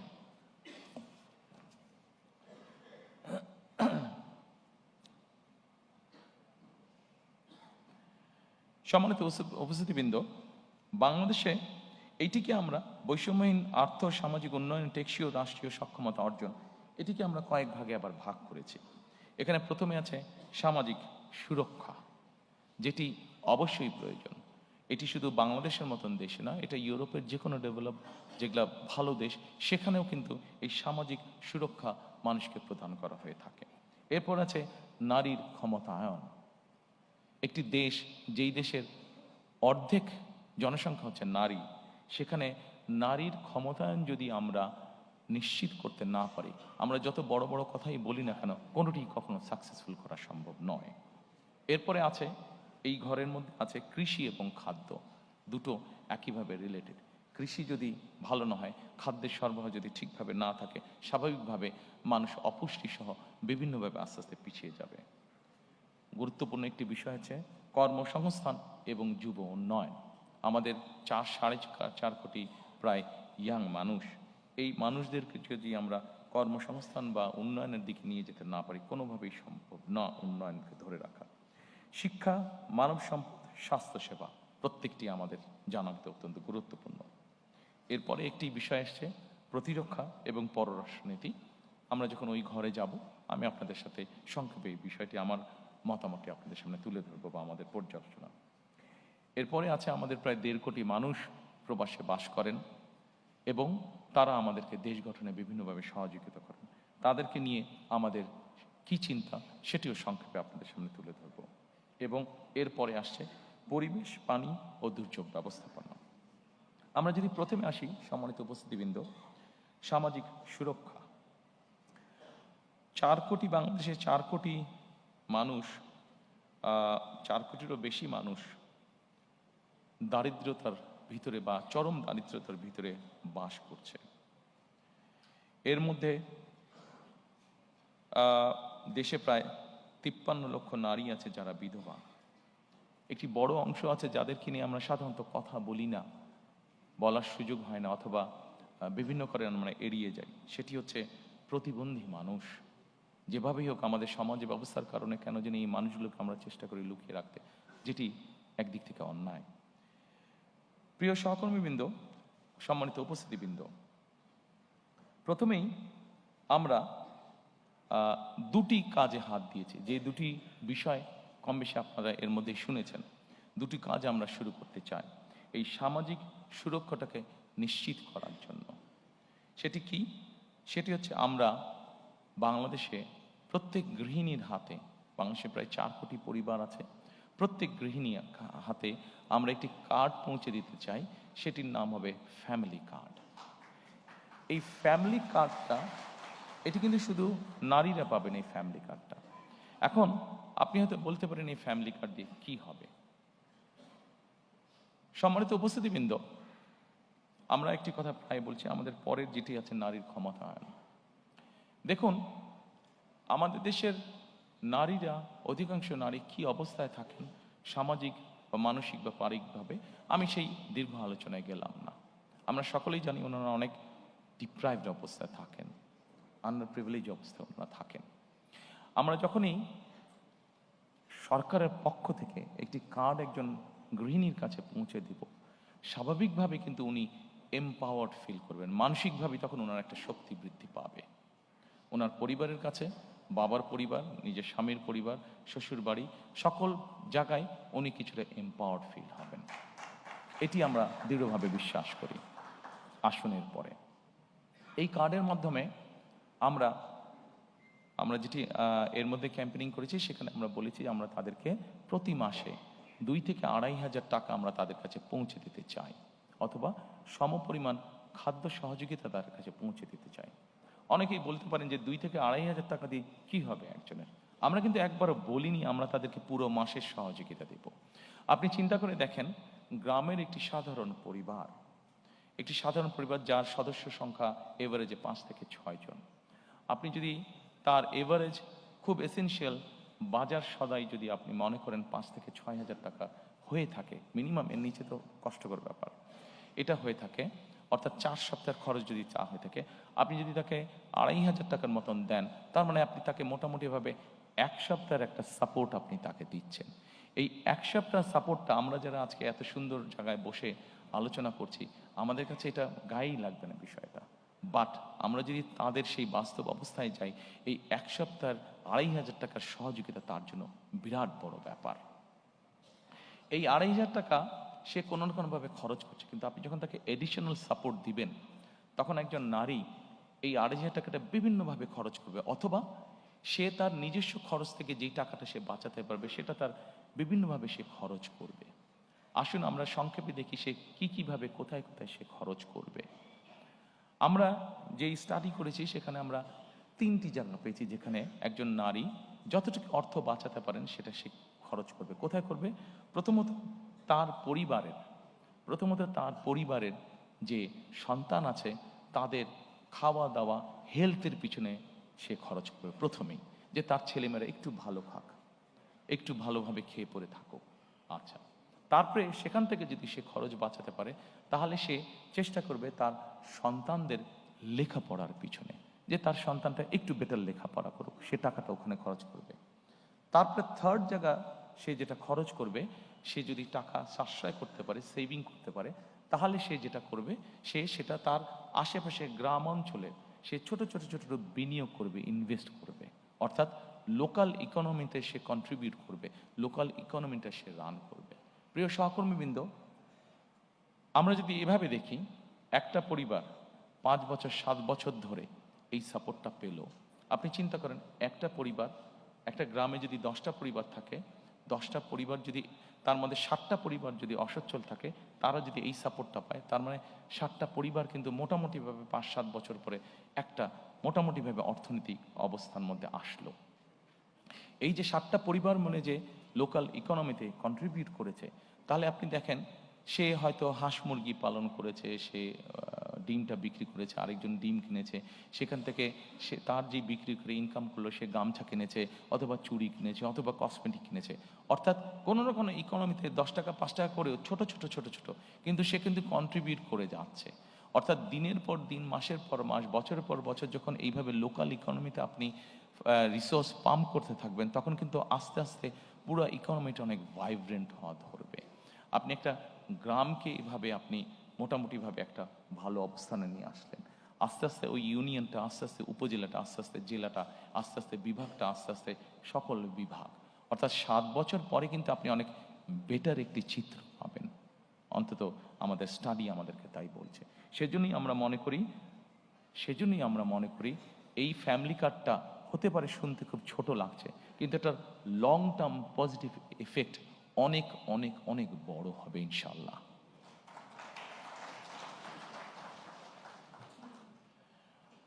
দ্বিতীয়ত, সম্মানিত উপস্থিতিবৃন্দ, আমরা আরেকটি কার্ড ইন্ট্রোডিউস করতে চাচ্ছি, সেটাকে আমরা বলছি ফার্মার্স কার্ড বা কৃষক কার্ড। বাংলাদেশে মোটামুটিভাবে 4 রকমের কৃষক আছে। প্রান্তিক কৃষক আছে, ক্ষুদ্র কৃষক আছে, মাঝারি কৃষক আছে, বড় কৃষক আছে। সরকারের হিসাব মতে বিভিন্ন জমির ক্যাটাগরি অনুযায়ী এই কৃষকদেরকে ভাগ করে হয়ে থাকে। আমরা প্রথমে প্রান্তিক, ক্ষুদ্র এবং মাঝারি কৃষক পর্যন্ত যাব। এই কৃষকদেরকে আমরা যেটা করব, যেমন ধরেন একজন কৃষকের হয়তো 5 বিঘা জমি আছে। এখন ওই কৃষকটি কি কি চাষ করে, আমরা যখন এই কার্ডটা তাকে দেব, এই কার্ডটা দেওয়ার প্রক্রিয়া যখন আমরা শুরু করব, তখন কিন্তু সারা বাংলাদেশে এই মুহূর্তে যেই ডাটা আমাদের কাছে আছে, সরাসরি জমিতে চাষাবাস কাজ করেন 1.5 কোটির মতন কৃষক আছে। আমরা এই প্রত্যেকটা মানুষকে যাকে যাকে কার্ড দেব, প্রত্যেকটা মানুষকে কে কোথায় কার কতটুকু জমি আছে, কে কি চাষ করছে, পুরো জিনিসটাকে একটা আমরা ডাটা প্রসেসের মধ্যে, পুরো একটা সিস্টেমের মধ্যে আমরা নিয়ে আসবো। কাজে সাতক্ষীরায় কোন এলাকায় কোন কৃষক কি চাষ করছে, টেকনাফে কোন এলাকায় কোন কৃষক চাষ করছে, দিনাজপুরে কোন এলাকায় কোন কৃষক কি চাষ করছে, সব জিনিস আমাদের পুরো সিস্টেমের মধ্যে চলে আসবে। এবং আসার পরে যেটা হবে, আমরা তখন জানতে পারবো যে ঠিক আছে, ওখানে অমুক আলু চাষ করছে, ওখানে অমুক টমেটো চাষ করছে, ওখানে অমুক বাঁধাকপি চাষ করছে। আচ্ছা, বাঁধাকপির সাথে সে আর কি কি চাষ করছে, হয়তো ছোট কৃষক সে, তাকে আমরা এই ফ্যামিলি কার্ডটার মাধ্যমে তার যে কোনো একটা ফসলের সম্পূর্ণ সাপোর্টটা আমরা দেওয়ার চেষ্টা করব। সেটা হচ্ছে বীজ হতে পারে, কীটনাশক ওষুধ এবং সার, এই পরিমাণটা আমরা তাকে দেওয়ার চেষ্টা করব। আপনারা বলতে পারেন যে কেন দেওয়ার চেষ্টা করব? এই জন্য দেওয়ার চেষ্টা করব আমরা, যে বিভিন্ন কারণে তাকে অনেক কষ্টের মধ্যে দিয়ে চালাতে হয়, কিন্তু আমরা যদি এই সাপোর্টটা তাকে অন্তত 5-7 বছর ধরে সাপোর্টটা দিতে পারি, তখন কিন্তু একটা সময় এসে কিন্তু সে একটা জায়গায় এসে দাঁড়াবে, কৃষকটা একটা জায়গায় এসে দাঁড়াবে। অর্থাৎ স্টেট থেকে যে সাপোর্টটা তাকে দেওয়া হবে, তার যেই রিসোর্সটা নিজের কাছ থেকে যেত, সেই রিসোর্সটা সে তখন সেভ করতে পারবে, সেই রিসোর্সটা দিয়ে সে অন্য কোনো কাজ করতে পারবে, যেহেতু স্টেট তাকে একটা সাপোর্ট তাকে দিচ্ছে। এবং we have reason to believe যে এক সময় গিয়ে এই কৃষকটা একজন সচ্ছল কৃষক হিসাবে দাঁড় করাতে পারবে নিজেকে। এবং সেই জন্যই আমরা এই কৃষক কার্ডটা দিতে চাচ্ছি।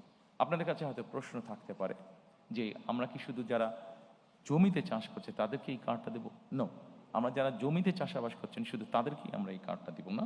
আমরা এই কার্ডটা দিব মৎস্য চাষি আছে তাদেরকে আমরা দিব, আমরা এই কার্ডটা দিব খামারি আছে, হাঁস মুরগি পালন করছে, গরু পালন করছে, এরকম যারা বিভিন্ন প্রাণী সম্পদ খামারি আছেন, তাদেরকেও আমরা এই কার্ডটা পৌঁছে দিতে চাই, তাদেরকেও আমরা এই কার্ডটা পৌঁছে দিতে চাই।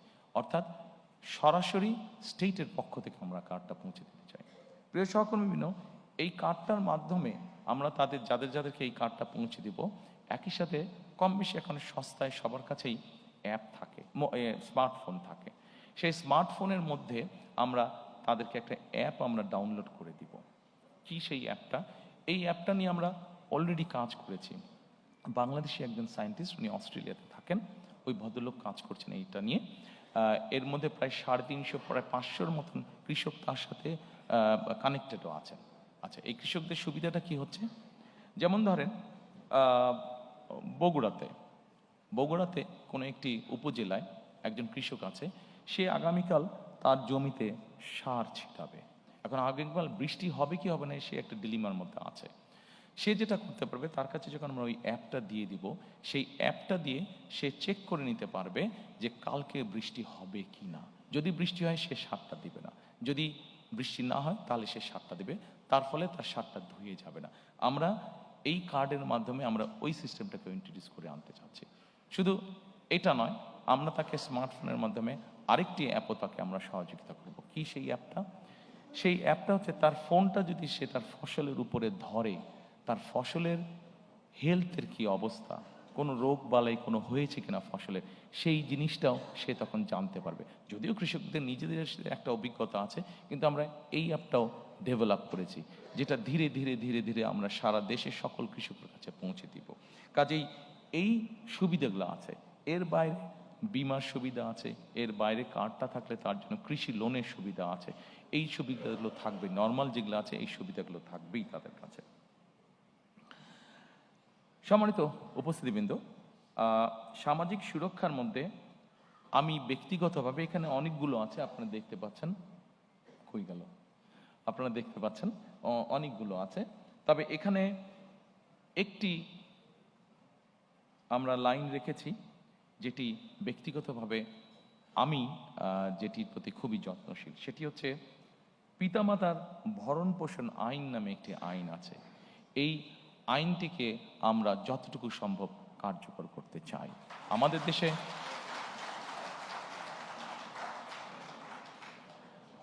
দেশে এরকম অনেক বৃদ্ধ পিতামাতা আছেন যাদেরকে অনেক সময় যে কোনো কারণে সন্তানরা দেখতে চায় না বা ভরণ পোষণ করে না, কিন্তু রাষ্ট্রের পক্ষ থেকে কিভাবে বৃদ্ধ পিতামাতাদের পাশে দাঁড়ানো যায়, কিভাবে তাদেরকে সহযোগিতা করা যায়, এ ব্যাপারে আমাদের পরিকল্পনা রয়েছে।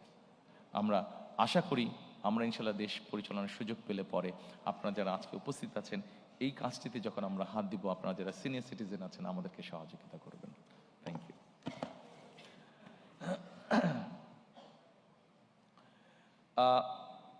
এরপরে আমি আপনাদেরকে অনুরোধ করব, এই বৈষম্যহীন আর্থ সামাজিক উন্নয়নের টেকসই রাষ্ট্রীয় সক্ষমতা অর্জনের এরপরে সেকেন্ড যেটি আছে আমাদের নারীর ক্ষমতায়ন। নারীর ক্ষমতায়নের ব্যাপারে এর আগেই বলেছি যে আমাদের যে ফ্যামিলি কার্ডটা, এটার মূল লক্ষ্য বা উদ্দেশ্যটা কি? মূল লক্ষ্য বা উদ্দেশ্য হচ্ছে, আমরা যদি জিনিসটাকে এইভাবে দেখি, এর আগে বেগম খালেদা জিয়া যতবার রাষ্ট্র পরিচালনা করেছেন, আপনাদের সকলেরই ধারণা আছে যে নারীদের শিক্ষা ব্যবস্থা ক্লাস 1 থেকে 12 পর্যন্ত নারীদের শিক্ষা ব্যবস্থা উনি ফ্রি করেছিলেন। সম্মানিত উপস্থিতিবৃন্দ, আমাদের দেশে এখন যে কোনো স্কুল কলেজ যেখানেই যাই, আমরা যদি এনরোলমেন্ট দেখি, আমরা দেখবো যে ছেলে মেয়ে সমান সমান, ক্ষেত্র বিশেষে মেয়েদের সংখ্যা বেশি বিভিন্ন স্কুল কলেজ সব কিছুতে। এখন শুধু শিক্ষা দিলে তো হবে না, আমি যেটা আগেই বলেছি, শিক্ষার পাশাপাশি তাদেরকে আমাদেরকে অর্থনৈতিকভাবে, সামাজিকভাবে এই নারীদেরকে আমাদেরকে প্রতিষ্ঠিত করতে হবে। এই নারীদেরকে সামাজিক এবং অর্থনৈতিকভাবে প্রতিষ্ঠিত করে, শুধু শিক্ষা আছে, শিক্ষার সাথে সাথে যদি আমরা তাদেরকে অর্থনৈতিকভাবে প্রতিষ্ঠিত করতে পারি, সামাজিকভাবে প্রতিষ্ঠিত করতে পারি, আমরা একটি শক্তিশালী সমাজ গঠন করতে পারবো, যেই সমাজে মানুষ যুক্তি তর্ক দিয়ে চলবে, যেই সমাজে আমরা মনে করি, আমরা আশা করি, যেখানে খুব সুন্দরভাবে আমরা শান্তি স্থাপনের কাজ করতে পারবো। এবং সেজন্যই আমরা ফ্যামিলি কার্ডটি আমরা প্রবর্তন করতে চাই, যেই ফ্যামিলি কার্ডের মাধ্যমে আমরা নারীদেরকে পর্যায়ক্রমিকভাবে ধীরে ধীরে আমরা তাদেরকে অর্থনৈতিকভাবে এবং সামাজিকভাবে তাদেরকে এম্পাওয়ার্ড করতে চাই আমরা। সম্মানিত উপস্থিতিবৃন্দ,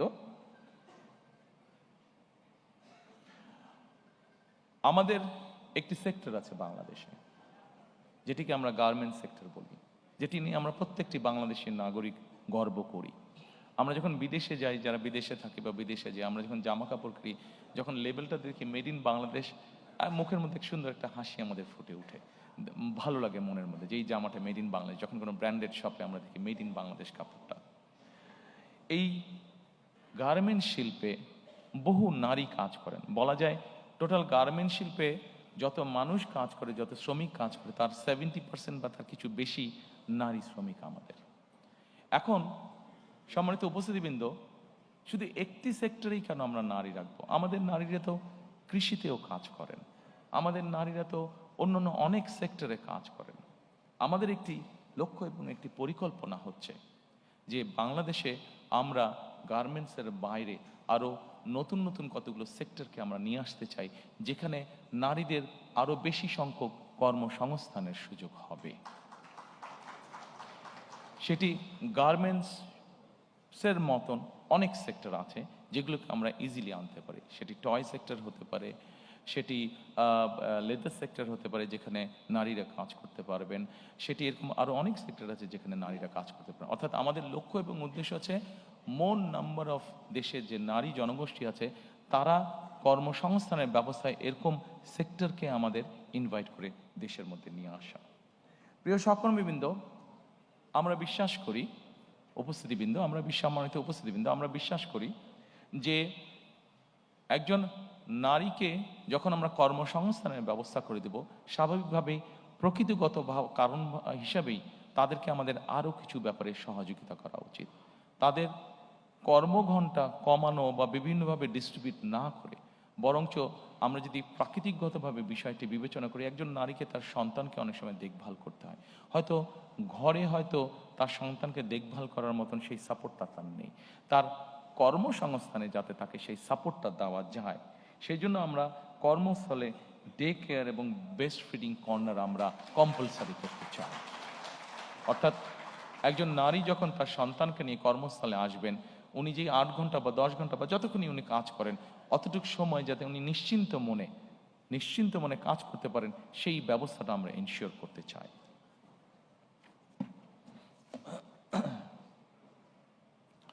সম্মানিত উপস্থিতিবৃন্দ, আমি মনে হয় আপনাদের বিরক্তির উদ্রেক হচ্ছি না, আমি চেষ্টা করছি সংক্ষেপে রাখার জন্য আমার আলোচনাটা, উপস্থাপনাটা। আমি হয়তো ঠিক রেগুলার নর্মালি আপনারা যেভাবে দেখে অভ্যস্ত ম্যানিফেস্টো উপস্থাপন, আমি ঠিক ওভাবে যাচ্ছি না। নর্মালি সাধারণত লাইন বাই লাইন আমাদের নেতৃবৃন্দরা পড়ে যান।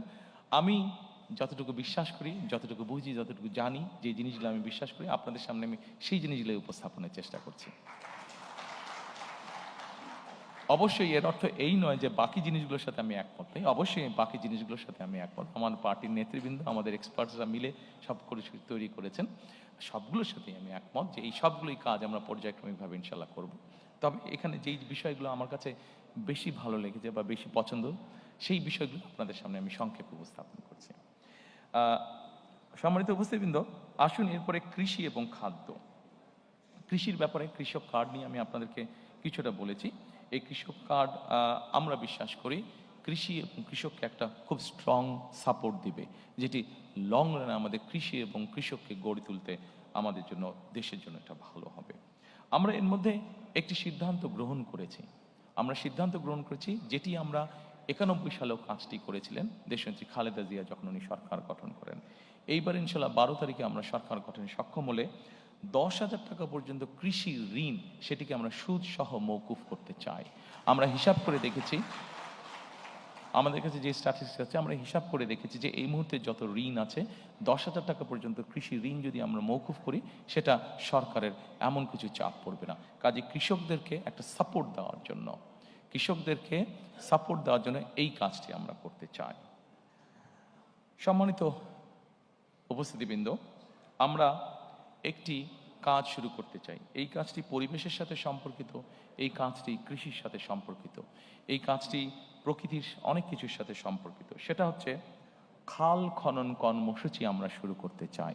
খাল খনন কর্মসূচি আমরা দেখেছি দেশে গ্রামে যেরকম পপুলার, একইভাবে শহর অঞ্চলগুলোতেও খাল খনন কর্মসূচি অনেক পপুলার। এবং খাল খনন কর্মসূচি আমরা কেন তৈরি করতে চাই, আমি আপনাদেরকে সংক্ষেপে কয়েকটি উদাহরণ দিতে চাই। সম্মানিত উপস্থিতিবৃন্দ, আমাদের খাল খনন কর্মসূচি যে পরিকল্পনা আছে, সেই পরিকল্পনার মধ্যে 20,000 কিলোমিটার ক্যানেল ডিগিং আমরা করতে চাই সারা দেশ মিলে। এখন এর অনেকগুলো কারণ আছে, আমি খুব সংক্ষেপে আপনাদেরকে একটি উদাহরণ দিয়ে বোঝানোর চেষ্টা করতে চাই। আপনাদের নিশ্চয়ই অনেকের মনে আছে 1 বছর আগে হঠাৎ করে একটি ফ্লাড হয়েছিল নোয়াখালী অঞ্চলে, গ্রেটার নোয়াখালী অঞ্চলে। দয়া করে আপনারা সকলে একটা সুইমিং পুলের কথা চিন্তা করুন, যে এই সুইমিং পুলটার radius 50 square mile, average depth হচ্ছে 7 ফিট। আমরা যদি এরকম একটা সুইমিং পুল চিন্তা করি, সেই নোয়াখালী অঞ্চলে যেই বন্যাটা হয়েছিল, আমরা যদি পুরোটাকে এরকম একটা সুইমিং পুল চিন্তা করি, তাহলে চিন্তা করে দেখবেন ওই পানি যেটা হয়েছিল সেটা কিন্তু 15 দিন পরে চলে গিয়েছিল। কিন্তু আমরা যদি একটা 50 স্কোয়ার মাইলের একটা সুইমিং পুল, যেটার এভারেজ ডেপথ হচ্ছে 7 ফিট, আমরা যদি এই পরিমাণ পানিকে, যেই পানিটি আমাদের কাছে থাকবে যতক্ষণ আমাদের প্রয়োজন, 7-15 দিনে চলে যাবে না, যদি আমরা এই পানিটিকে ধরে রাখতে চাই, ধরে রাখার ব্যবস্থা করতে চাই, তাহলে আমাদেরকে অবশ্যই খাল খনন করতে হবে। প্রিয় উপস্থিতিবৃন্দ, খাল খনন আমাদেরকে আরেকটি কারণে করতে হবে। আমরা বাংলাদেশের যে কোনো জায়গায় যাই না কেন, এখন নলকূপের জন্য বোরিং করি না কেন, আমাদেরকে অনেক ভেতরে যেতে হয়। অর্থাৎ সারফেস ওয়াটার এত পরিমাণ আমরা ব্যবহার করেছি যে এখন আন্ডারগ্রাউন্ড ওয়াটারও ব্যবহার করতে করতে আমাদের ওয়াটার লেভেল অনেক নিচে চলে গিয়েছে। আমরা যদি এই ওয়াটারটাকে রিচার্জ না করি, তাহলে আমাদেরকে আগামী কয়েক বছর পরে ভীষণ বিপদে পড়তে হবে।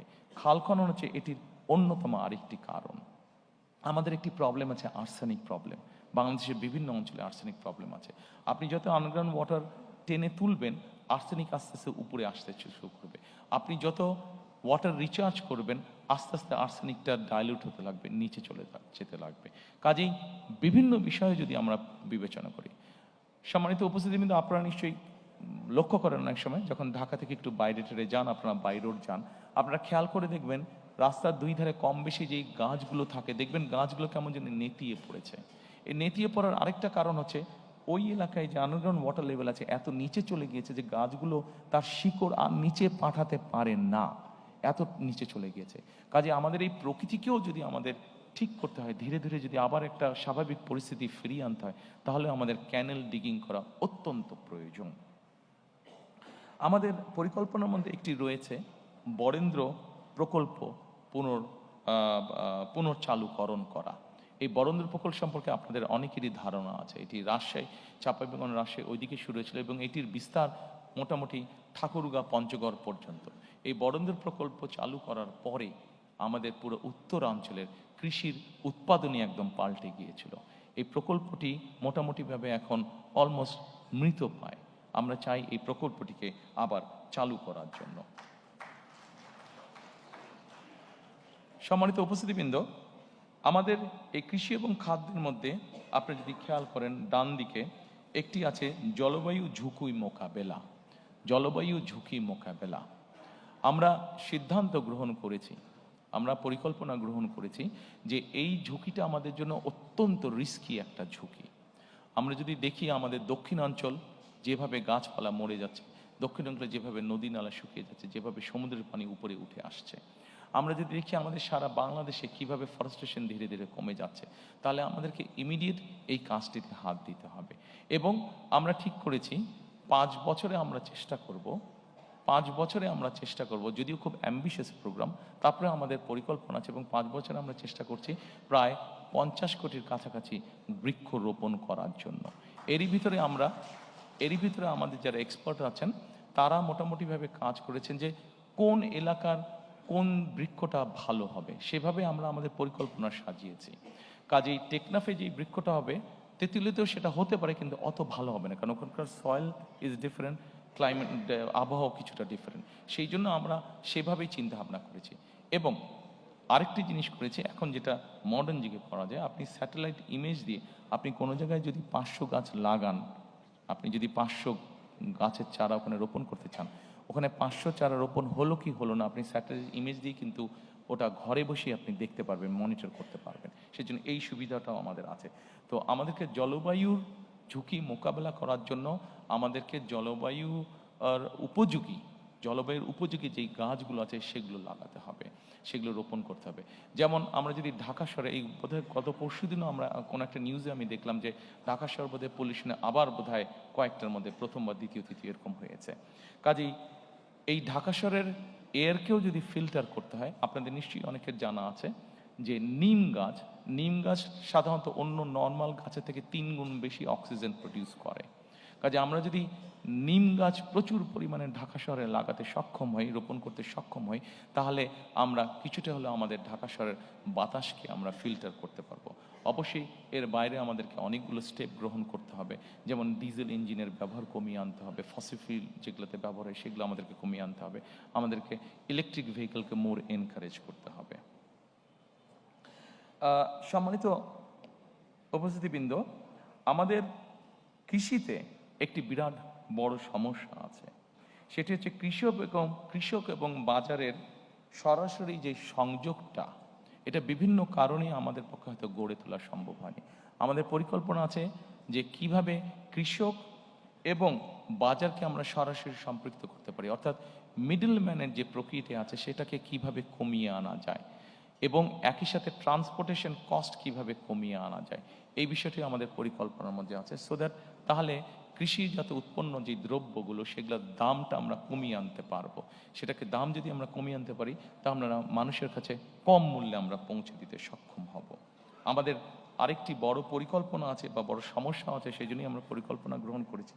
সেটি হচ্ছে আমাদের দেশের বিভিন্ন জায়গায় বিভিন্ন ফল ফলাদি শাক সবজি এগুলো উৎপাদিত হচ্ছে, কিন্তু আমাদের কৃষকরা কোনো শাক সবজি ফল ফলাদি হয়তো 7 দিন 15 দিন বা 1 মাসের জন্য এটাকে রেফ্রিজারেট করতে হবে, কিন্তু সেই রেফ্রিজারেট করার সিস্টেমটা আমাদের এখানে নেই, এবং যেটাকে হিমাগার বা কোল্ড স্টোরেজ বলে। আমরা এর মধ্যে কাজ করেছি যে কোথায় কোথায় আমাদের কি কি উৎপাদিত হয়, কোথায় কোথায় কিভাবে, যেমন আমাদের চাঁপাই নবাবগঞ্জে বা রাজশাহীতে প্রচুর পরিমাণে আম হয়, আমটাকে কিভাবে প্রিজার্ভ করা সম্ভব হতে পারে সেইভাবে আমরা সেখানে হিমাগারটা তো করে তুলব। যেখানে আমাদের টমেটো হচ্ছে সেই সিলেট অঞ্চল ধরে যে বিভিন্ন জায়গায় আমাদের টমেটো হচ্ছে, এই টমেটোগুলো আমরা একসময় দেখি যে কৃষকরা ফেলে দেয় বা গরু ছাগল খায়, কারণ সে প্রপার দাম পাচ্ছে না, কারণ একটা সার্টেন টাইমের পরে সে যে ওটাকে রেফ্রিজারেট করবে সেই অবস্থাটা নেই।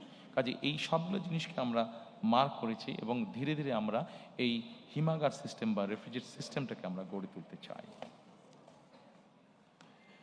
সম্মানিত উপস্থিতিবৃন্দ, এরপরে আমি আপনাদেরকে অনুরোধ করব কর্মসংস্থান ও যুব উন্নয়নটি দেখার জন্য।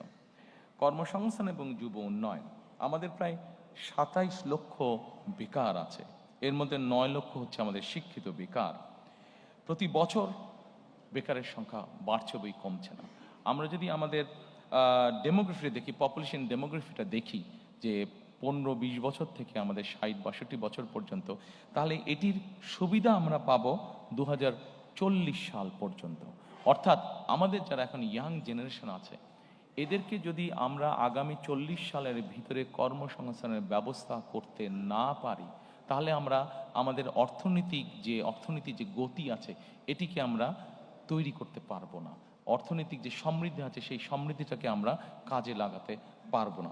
সেজন্য আমাদেরকে যে কোনোভাবেই হোক আমাদেরকে সিদ্ধান্ত বা পরিকল্পনা গ্রহণ করতে হবে কিভাবে আমরা এত বিপুল সংখ্যক, অর্থাৎ 15-20 বছর থেকে 60-62 বছর পর্যন্ত, যে অর্থাৎ 2040 সালের মধ্যে আমরা আমাদের যুব বলতে যেই শ্রেণীটা আছে, তরুণ বলতে যেই শ্রেণীটা আছে, তাদের কর্মসংস্থানের ব্যবস্থা করতে পারি।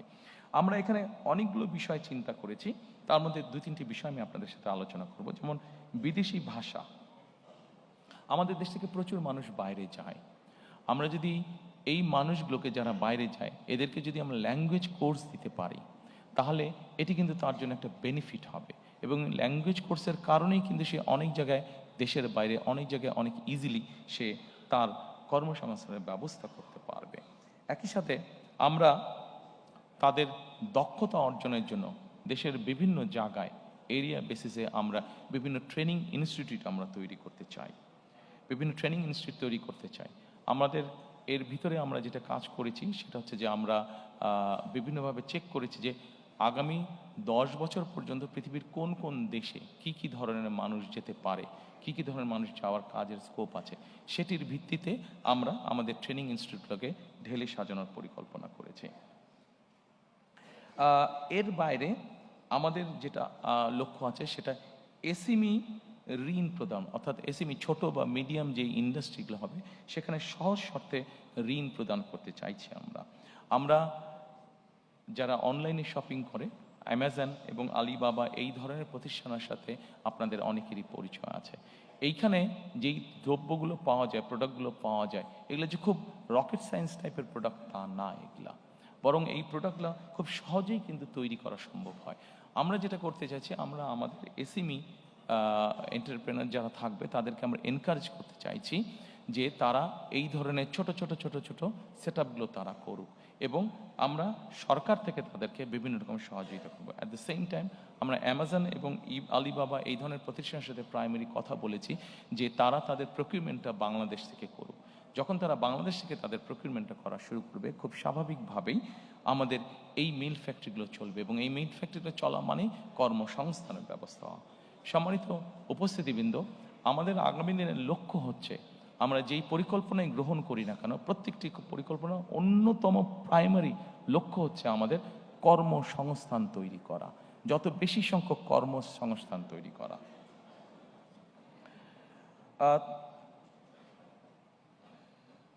এর বাইরে আমাদের পরিকল্পনা আছে আন্তর্জাতিক, আমাদের ইয়াং জেনারেশনের অনেকেই অনলাইনে বা আইটিতে কাজ করে থাকে, কিন্তু তাদের পেমেন্টের ক্ষেত্রে বিভিন্ন রকম পেমেন্ট সেটার ক্ষেত্রে বিভিন্ন রকম সমস্যা হয়ে থাকে। আমরা সেই জন্য আন্তর্জাতিক পেমেন্ট যে সুবিধা আছে, পেপাল সহ এই ধরনের সুবিধাগুলো আছে, এগুলোকে আমরা ইনভাইট করছি, এগুলোকে আমরা দেশে নিয়ে আসতে চাইছি।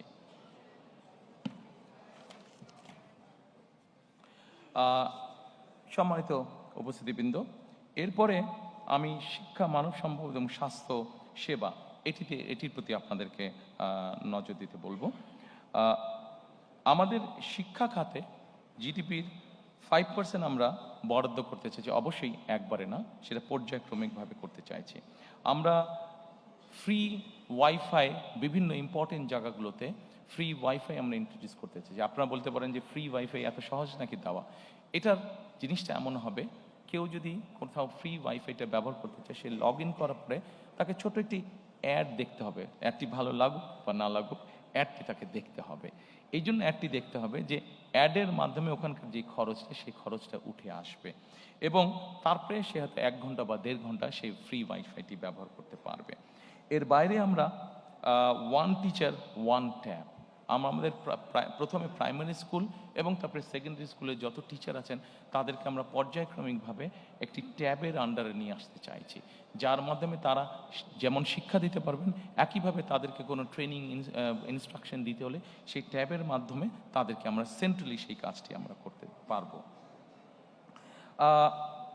আমরা প্রাথমিক এবং মাধ্যমিক শিক্ষা ব্যবস্থায় স্কুল ইউনিফর্ম ইন্ট্রোডিউস করতে চাচ্ছি। অবশ্যই এটা আমরা সরকারের পক্ষ থেকে এই ইউনিফর্মটি দিতে চাচ্ছি। এই ইউনিফর্মটি দেওয়ার একটা অন্যতম কারণ হচ্ছে, স্বাভাবিকভাবে সবাই যখন একই ইউনিফর্ম পরবে তখন বাচ্চাদের মধ্যে একটা ডিসিপ্লিন আসে, একটা ইউনিটি আসে, সেই মানসিকতাটা আমরা গড়ে তুলতে চাইছি। এরপরে আমি আপনাদেরকে দৃষ্টি আকর্ষণ করতে চাইছি যে স্বাস্থ্য সেবাতে আমি চেষ্টা করছি একটু দ্রুত যেতে, অনেকক্ষণ সময় আছে, অনেকের ধৈর্য চ্যুতি হচ্ছে। আমি এরপরে স্বাস্থ্যতে আসতে চাচ্ছি। সম্মানিত উপস্থিতিবৃন্দ, স্বাস্থ্যতে আমরা যেটা মনে করি, দেখুন বাংলাদেশ 20 কোটি মানুষ, আমরা হয়তো অনেক কিছু বলতে পারি, কিন্তু 20 কোটি মানুষকে স্বাস্থ্যসেবা দেওয়া কোয়াইট কস্টলি ম্যাটার। কিন্তু তার আগে যদি আমরা কাজ করি, যেটা এখন ইউরোপে তারা করছে, ইউরোপও তার ছোট ছোট দেশ, অল্প অল্প পপুলেশন, কিন্তু তারাও স্বাস্থ্যসেবা সম্পূর্ণ দিকে হিমশিম খাচ্ছে, সেখানে বাংলাদেশের মতন দেশ তো হিমশিম খেতেই হবে। সেই জন্য আমরা যেটা জোর দিতে চাইছি সেটা হচ্ছে প্রিভেনশনের উপরে আমরা জোর দিতে চাচ্ছি। অর্থাৎ আমরা যদি একটা মানুষকে প্রথমেই অসুস্থ হওয়া থেকে বাঁচাতে পারি, তাহলে অবশ্যই সেই মানুষটি আর হসপিটালে যাচ্ছে না, হসপিটালে না গেলে হসপিটালের উপরে চাপটা কম পড়ছে। কাজেই এই কাজটি করার জন্য, প্রিভেনশনটাকে আমরা করার জন্য আমরা প্রায় 1 লক্ষের মতন স্বাস্থ্যকর্মী নিয়োগ দিতে চাচ্ছি সারা দেশে, যেই স্বাস্থ্যকর্মীদের অধিকাংশ হবেন নারী।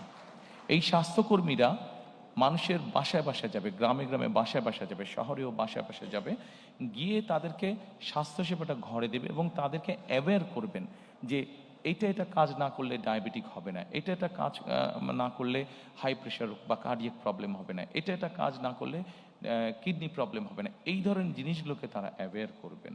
তার ফলে আমরা চাচ্ছি যে প্রথমেই যদি একজন মানুষকে অসুস্থ হওয়া থেকে বাঁচানো যায়, তাহলে সরকারের যে রিসোর্স আছে সেটার উপর চাপটা কম পড়বে।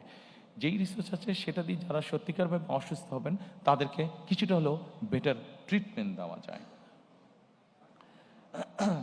আমরা প্রাইভেট পার্টনারশিপ একটি বিষয় চিন্তা করছি। এটা সকল অসুখ বিসুখের ক্ষেত্রে না, এগুলো যেটা প্রাণঘাতী, যেমন ক্যান্সার আছে, যেমন কার্ডিয়াক প্রবলেম আছে, এই ধরনের যেগুলো আছে, বা কিডনি ডায়ালিসিস আছে, এই ধরনের যেগুলো সিরিয়াস অসুখ বিসুখ আছে, সেগুলোর ক্ষেত্রে আমরা প্রাইভেট পার্টনারশিপের কথা চিন্তা করছি। অর্থাৎ আমরা যদি সরকারি হাসপাতালে দেখি যে একটা লম্বা কিউ আছে, সরকারি হাসপাতালে যে ফ্যাসিলিটি দিচ্ছে সেটা সবাইকে দিতে পারছে না, কাজে সেখান থেকে কিছু রুগী নিয়ে একই ফ্যাসিলিটি যেখানে প্রাইভেট হসপিটাল আছে, যেটা স্ট্যান্ডার্ড মেনটেন করতে পারবে, আমরা সেই রুগীটাকে নিয়ে সেখানে ট্রান্সফার করে দিতে যাচ্ছি, সেটার কস্টটা সরকারের পক্ষ থেকে বিয়ার করা হবে। এইভাবে আমরা পাবলিক পার্টনারশিপ তৈরি করতে যাচ্ছি সিলেক্টেড কিছু অসুস্থতার ক্ষেত্রে, সিলেক্টেড কিছু অসুখ যেগুলা লাইফ সেভিং সর্ট অফ যেগুলো রিস্ক হয়ে যায় মানুষের জন্য, সেই ধরনের অসুখ বিসুখের ক্ষেত্রে আমরা এই কাজটি করতেছি, জ্বর সর্দি কাশির ক্ষেত্রে নয়।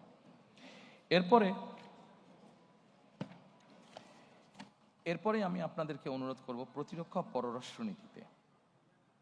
সম্মানিত উপস্থিতিবৃন্দ, অবশ্যই সশস্ত্র বাহিনীকে আমরা সকল বিতর্ক এবং রাজনীতিকরণের বাইরে রাখতে চাই। আমরা যদি সত্যিকারভাবে আমাদের একটি শক্তিশালী সশস্ত্র বাহিনী গড়ে তুলতে চাই, তাহলে অবশ্যই আমাদেরকে পেশাদারিত্ব বা প্রফেশনালিজমের উপরে জোর দিতে হবে, এবং অবশ্যই তাদেরকে সকল রাজনীতিকরণের বাইরে আমাদেরকে রাখতে হবে।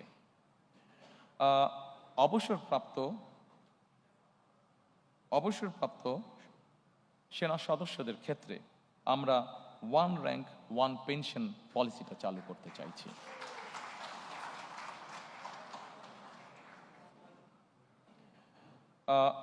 সম্মানিত উপস্থিতিবৃন্দ, ফরেন পলিসির ক্ষেত্রে কথা আছে যে ফরেন পলিসিটা কেমন হবে।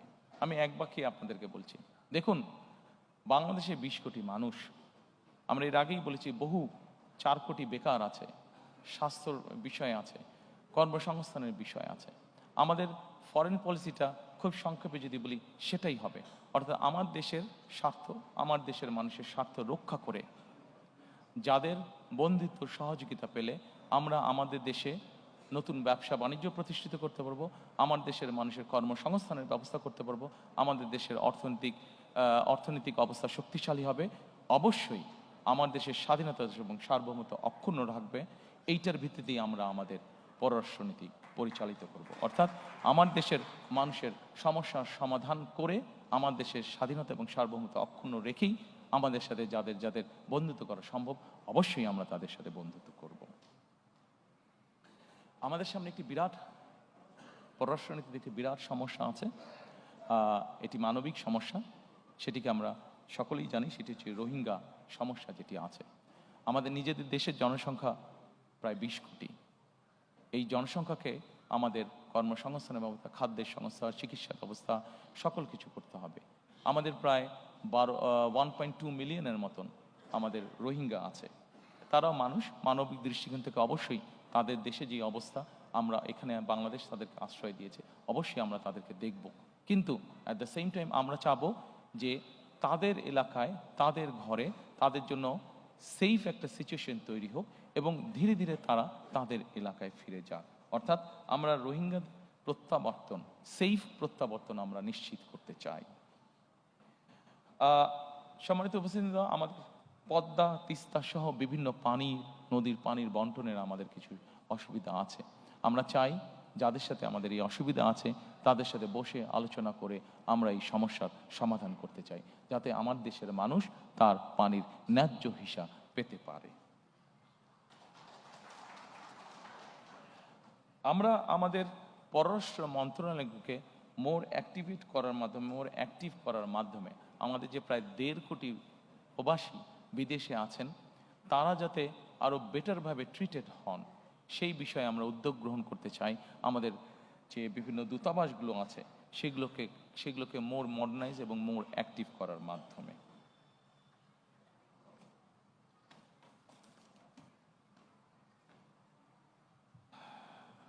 সম্মানিত উপস্থিতিবৃন্দ, এরপরে একটি অত্যন্ত গুরুত্বপূর্ণ বিষয় আছে, সেটির প্রতি আপনাদেরকে আমি অনুরোধ করব নজর দেওয়ার জন্য। শ্রমিক এবং প্রবাসী কল্যাণ। আমাদের দেশে একটি সমস্যা আছে, আমাদের দেশের নারী, পুরুষ এবং প্রতিবন্ধী যারা, তাদের ক্ষেত্রে একটি বেতনের ব্যাপারে একটি বৈষম্যমূলক আচরণ হয়ে থাকে অনেক জায়গায়, অনেক ক্ষেত্রে। আমরা পর্যায়ক্রমিকভাবে এই সমস্যাটির সমাধান করতে চাই, অর্থাৎ নারী, পুরুষ এবং প্রতিবন্ধীদের জন্য বৈষম্যহীন বেতন আমরা নিশ্চিত করতে চাই। আমরা একই সাথে মাতৃকালীন যে ছুটি আছে, নারীদের যে মাতৃকালীন ছুটি আছে, সেই ছুটিটাকে আমরা 6 মাসের উইথ স্যালারি, মানে সবেতন ছুটিতে আমরা নিয়ে আসতে চাই। এটিকে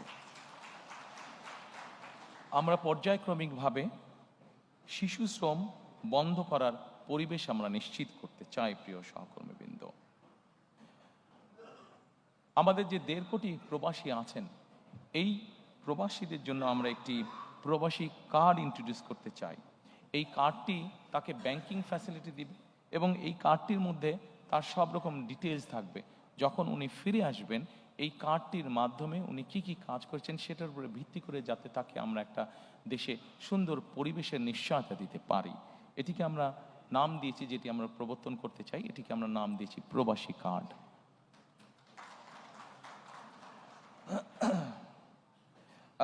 এর বাইরে আমরা প্রবাসীদের জন্য রেমিটেন্স প্রণোদনা দিতে চাই। বৈধ উপায়ে, রাষ্ট্রের যে উপায় আছে সেই উপায় যখন ওনারা টাকা পাঠাবেন সেইটার উপরে আমরা তাদেরকে একটি প্রণোদনা দিতে চাই। একটি সার্টেন অ্যামাউন্টের বেশি হলে অবশ্যই তাদেরকে আমরা সেই প্রণোদনাটা দিতে চাই, যাতে করে তারা দেশে যখন ফিরে আসবেন সেই প্রণোদনার পয়সাটা দিয়েও যাতে তারা তাদের কোনো একটি কাজে ব্যবহার করতে পারেন। সম্মানিত উপস্থিতিবৃন্দ, এরপরে আমি আপনাদেরকে আমাদের এইটার বৈষম্যহীন আর্থসামাজিক উন্নয়নের টেকসই রাষ্ট্রীয় সক্ষমতার লাস্ট যেই আমাদের প্যারাটা আছে সেখানে আমি আপনাদের দৃষ্টি আকর্ষণ করছি। এখানে আছে আমাদের সবুজ বিপ্লব। এই সবুজ বিপ্লবের মধ্যে আমি আগেই বলেছি 5 বছরে আমরা 25 কোটি বৃক্ষ করতে চাই, বৃক্ষরোপণ আমরা করতে চাই। একই সাথে 5 বছর 25 কোটি বৃক্ষরোপণ করতে একই সাথে আমরা 2030 সালের মধ্যে শতকরা 20% বিদ্যুৎ আমরা নবায়নযোগ্য অর্থাৎ সোলার বলতে যেটা হয় সোলার পাওয়ার থেকে আমরা উৎপাদন করতে চাই। একটি গুরুত্বপূর্ণ কাজ আছে যেখান থেকে আমরা একটি বৈদেশিক মুদ্রা অর্জন করতে পারি। আমরা যেই সবুজ বিপ্লবের কথা বলেছি, 5 বছরে 25 কোটি গাছের যেই কথা আমরা বলেছি, এইটির মাধ্যমে আমরা সবুজ অর্থনীতি অর্থাৎ কার্বন ট্রেডিং মার্কেট আমরা গঠন করতে চাই। এবং এই কার্বন ট্রেডিং মার্কেট গঠনের মাধ্যমে আমরা হিসেব করে দেখেছি যে আমরা মোটামুটি $1 বিলিয়ন আমরা সেখান থেকে ইনকাম করতে পারবো, যেটি এখন খুবই সামান্য আছে, এবার 2.5 মিলিয়নের মতন আছে, সেটিকে আমরা 1 বিলিয়নে নিয়ে যেতে পারবো।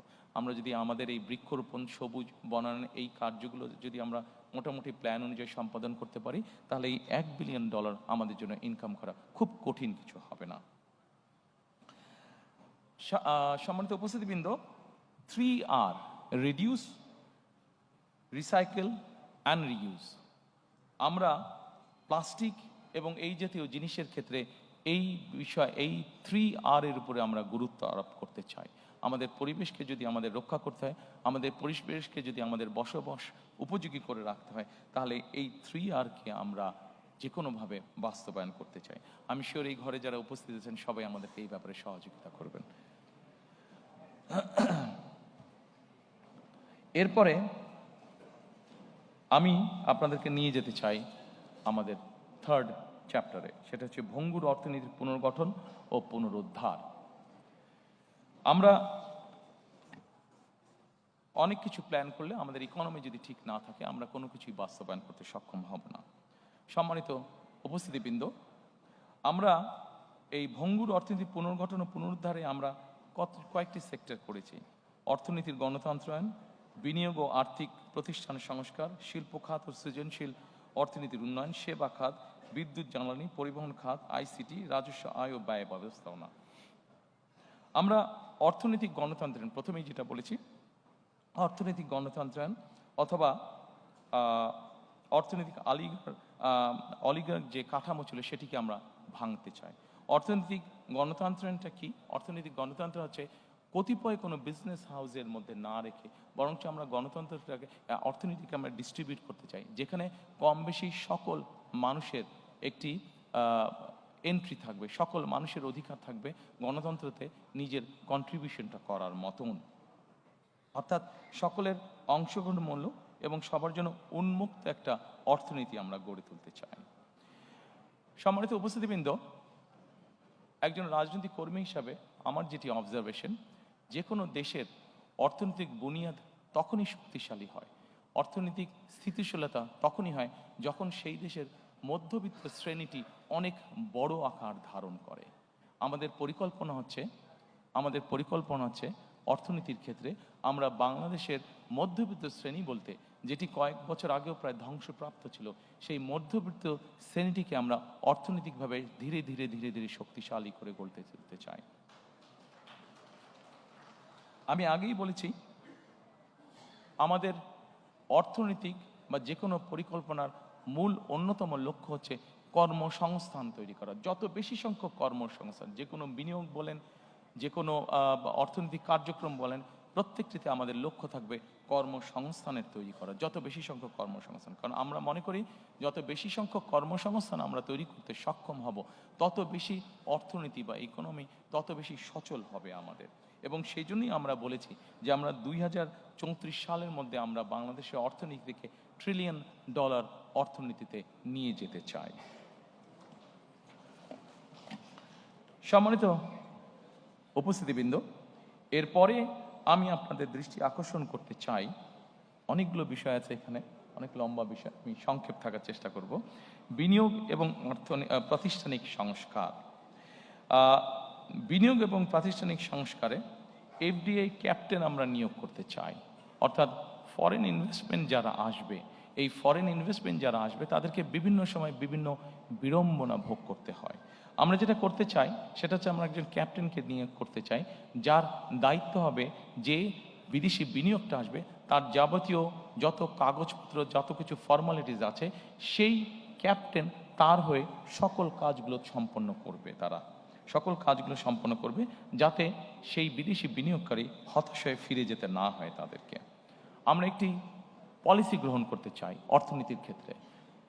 সম্মানিত উপস্থিতি, আপনাদের সকলেরই ধারণা আছে, বিনিয়োগ বা অর্থনীতি এমন একটি বিষয়, আমরা যদি এটি ব্যাপারে যে কোনো পলিসি নিয়ে এবং হুট করে যদি 7 দিন পর পর পলিসি চেঞ্জ করতে চাই, তাহলে অর্থনীতি কোনোভাবেই শুভ ফল দেখতে পাবে না। এবং সেই জন্যই আমরা সিদ্ধান্ত গ্রহণ করেছি যে অর্থনীতির ক্ষেত্রে আমরা কোনো আকস্মিক কোনো পলিসি পরিবর্তন করতে চাই না। আমরা চিন্তা ভাবনা করে পলিসি গ্রহণ করব, এবং আমরা চিন্তা ভাবনা করে যেই পলিসি গ্রহণ করব সেটিতে আমরা স্টিক করতে চাই। হুট করে আমরা কোনো পলিসির পরিবর্তন করতে চাই না, যা আমরা অতীতে দেখেছি, যাতে করে আমাদের বিনিয়োগ, আমাদের ব্যবসায়ীরা ক্ষতিগ্রস্ত না হন। আমরা লাইসেন্সিং প্রক্রিয়াকে সহজকরণ করে ফেলতে চাই। লাইসেন্সিং প্রক্রিয়া সহজকরণ করলে আমাদের ব্যবসায়ীরা উৎসাহিত হবেন, বিদেশি বিনিয়োগকারীরা উৎসাহিত হবেন। অনেক সময় আমরা দেখেছি লাইসেন্সিং প্রক্রিয়া বর্তমানে অনেক কঠিন, জটিল থাকার কারণে অনেক বিনিয়োগকারী, সেটি দেশি হোক বিদেশি হোক, তারা হতাশ হয়ে অনেক ক্ষেত্রেই ফিরে যান। সেটিকে আমরা ইজি করে আনতে চাই। সম্মানিত উপস্থিতিবৃন্দ, এই মুহূর্তে যদি আমরা চিন্তা করি আমাদের সবচেয়ে বড় রেমিটেন্সের উপায় কোনটা, আমাদের সবচেয়ে বড় রেমিটেন্সের উপায় হচ্ছে গার্মেন্টস। কিন্তু একটি জাতি বা একটি দেশ যুগের পর যুগ একটি সেক্টরের উপরে কোনোভাবেই ডিপেন্ডেন্ট থাকতে পারে না। এবং সেই জন্যই আমরা মনে করি যে আমাদেরকে আরও সেক্টর বের করতে হবে, এবং যেই সেক্টরগুলো রফতানিমূলক সেক্টর হিসেবে বিবেচিত হবে। আমরা ফার্মাসিউটিক্যালের কথা চিন্তা করতে পারি, আমরা লেদার শিল্পের কথা আমরা চিন্তা করতে পারি, আমরা আইটির কথা আমরা চিন্তা করতে পারি, আমরা টয় ইন্ডাস্ট্রির কথা চিন্তা করতে পারি, আমরা ইলেকট্রনিক ইন্ডাস্ট্রির কথা চিন্তা করতে পারি। এরকম অনেকগুলো রফতানিমুখী শিল্প আমরা চিন্তা করতে পারি। এবং এই রফতানিমুখী শিল্প, আমরা কতগুলো শিল্পকে আমরা প্রায়োরিটাইজ করে নেব যে আগামী 5 বছর বা 10 বছর এই সেক্টরগুলোকে আমরা প্রায়োরিটাইজ করে নিব, এবং যেই সেক্টরগুলোকে আমরা প্রায়োরিটাইজ করব সেগুলোকে আমরা প্রণোদনা দিতে চাই, ইনসেন্টিভ দিতে চাই। এটা এমনও হতে পারে তাদেরকে আমরা বন্ডের ফ্যাসিলিটি দিব, বন্ডের ভ্যারাস ফ্যাসিলিটি দিব, বা যেই সকল প্রণোদনা দিলে সেই সেক্টরগুলো আস্তে আস্তে গ্রো করবে, সেই জিনিসগুলো আমরা তাদেরকে করে দিতে চাই। সম্মানিত উপস্থিতিবৃন্দ, অর্থনীতিকে তার নিজের গতিতে চলতে দিতে হবে। সব কিছু যেরকম চলার একটি ধর্ম আছে, অর্থনীতিকেও নিজের গতিতে চলতে দিতে হবে। আমরা বিগত দিনে দেখেছি যে ব্যাংকিং খাতে রাজনৈতিক হস্তক্ষেপ হয়েছে। আমরা দৃঢ়ভাবে বিশ্বাস করি যে ব্যাংকিং খাতকে যে কোনোভাবে হোক রাজনৈতিক হস্তক্ষেপের মুক্ত করে দিতে হবে, এবং এটাকে প্রফেশনালি আমাদেরকে চালাতে হবে। কারণ আমরা যদি ব্যাংকিং খাতকে রাজনৈতিকভাবে হস্তক্ষেপ করি, তাহলে এটির অশুভ প্রভাব অর্থনীতির উপরে পড়বে, যেটি আমাদের কারো জন্য কাঙ্ক্ষিত নয়।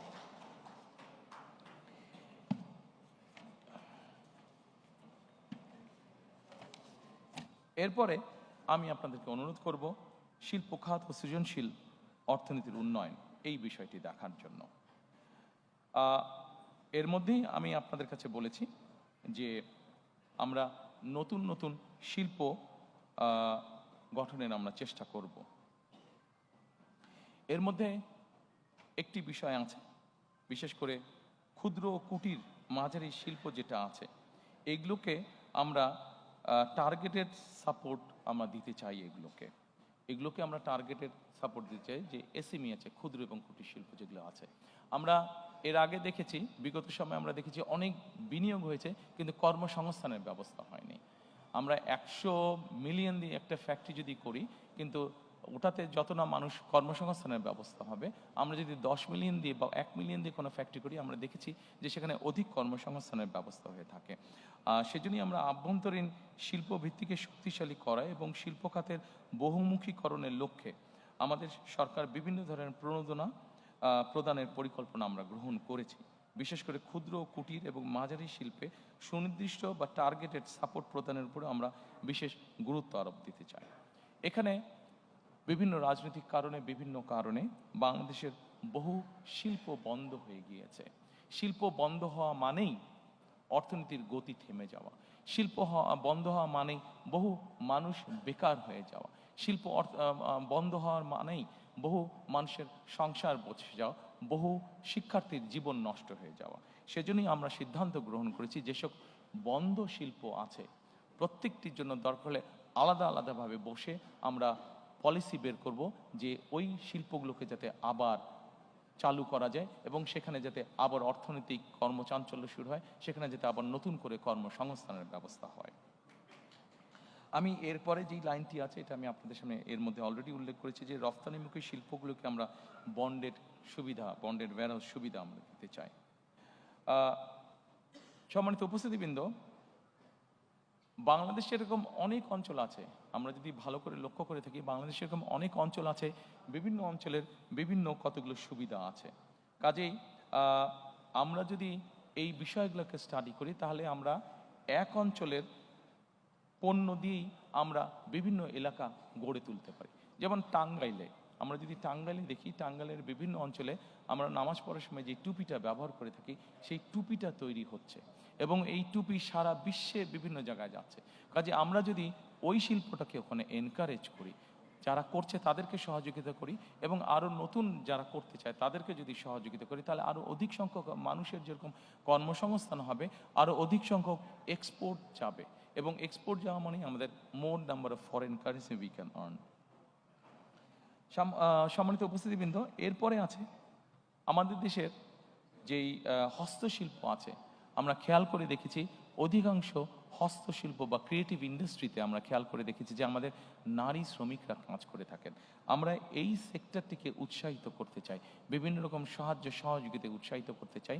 এটিকে উৎসাহিত করার অন্যতম মূল লক্ষ্য হচ্ছে নারীদেরকে স্বাবলম্বী করা, নারীদেরকে এম্পাওয়ার করা সামাজিকভাবে এবং অর্থনৈতিকভাবে, এবং একই সাথে আমাদের যে ক্রিয়েটিভ ইন্ডাস্ট্রি আছে এটিকে ধীরে ধীরে দেশের সীমানা ছাড়িয়ে এটিকে ধীরে ধীরে বহির্বিশ্বে নিয়ে যাওয়া। এবং দেশি আমাদের অনেকগুলো ব্র্যান্ড আছে, আমি যদি নাম উল্লেখ করে বলি, যেমন কে ক্রাফট নামে একটি ব্র্যান্ড আছে, এরকম অনেকগুলো আছে ব্র্যান্ড।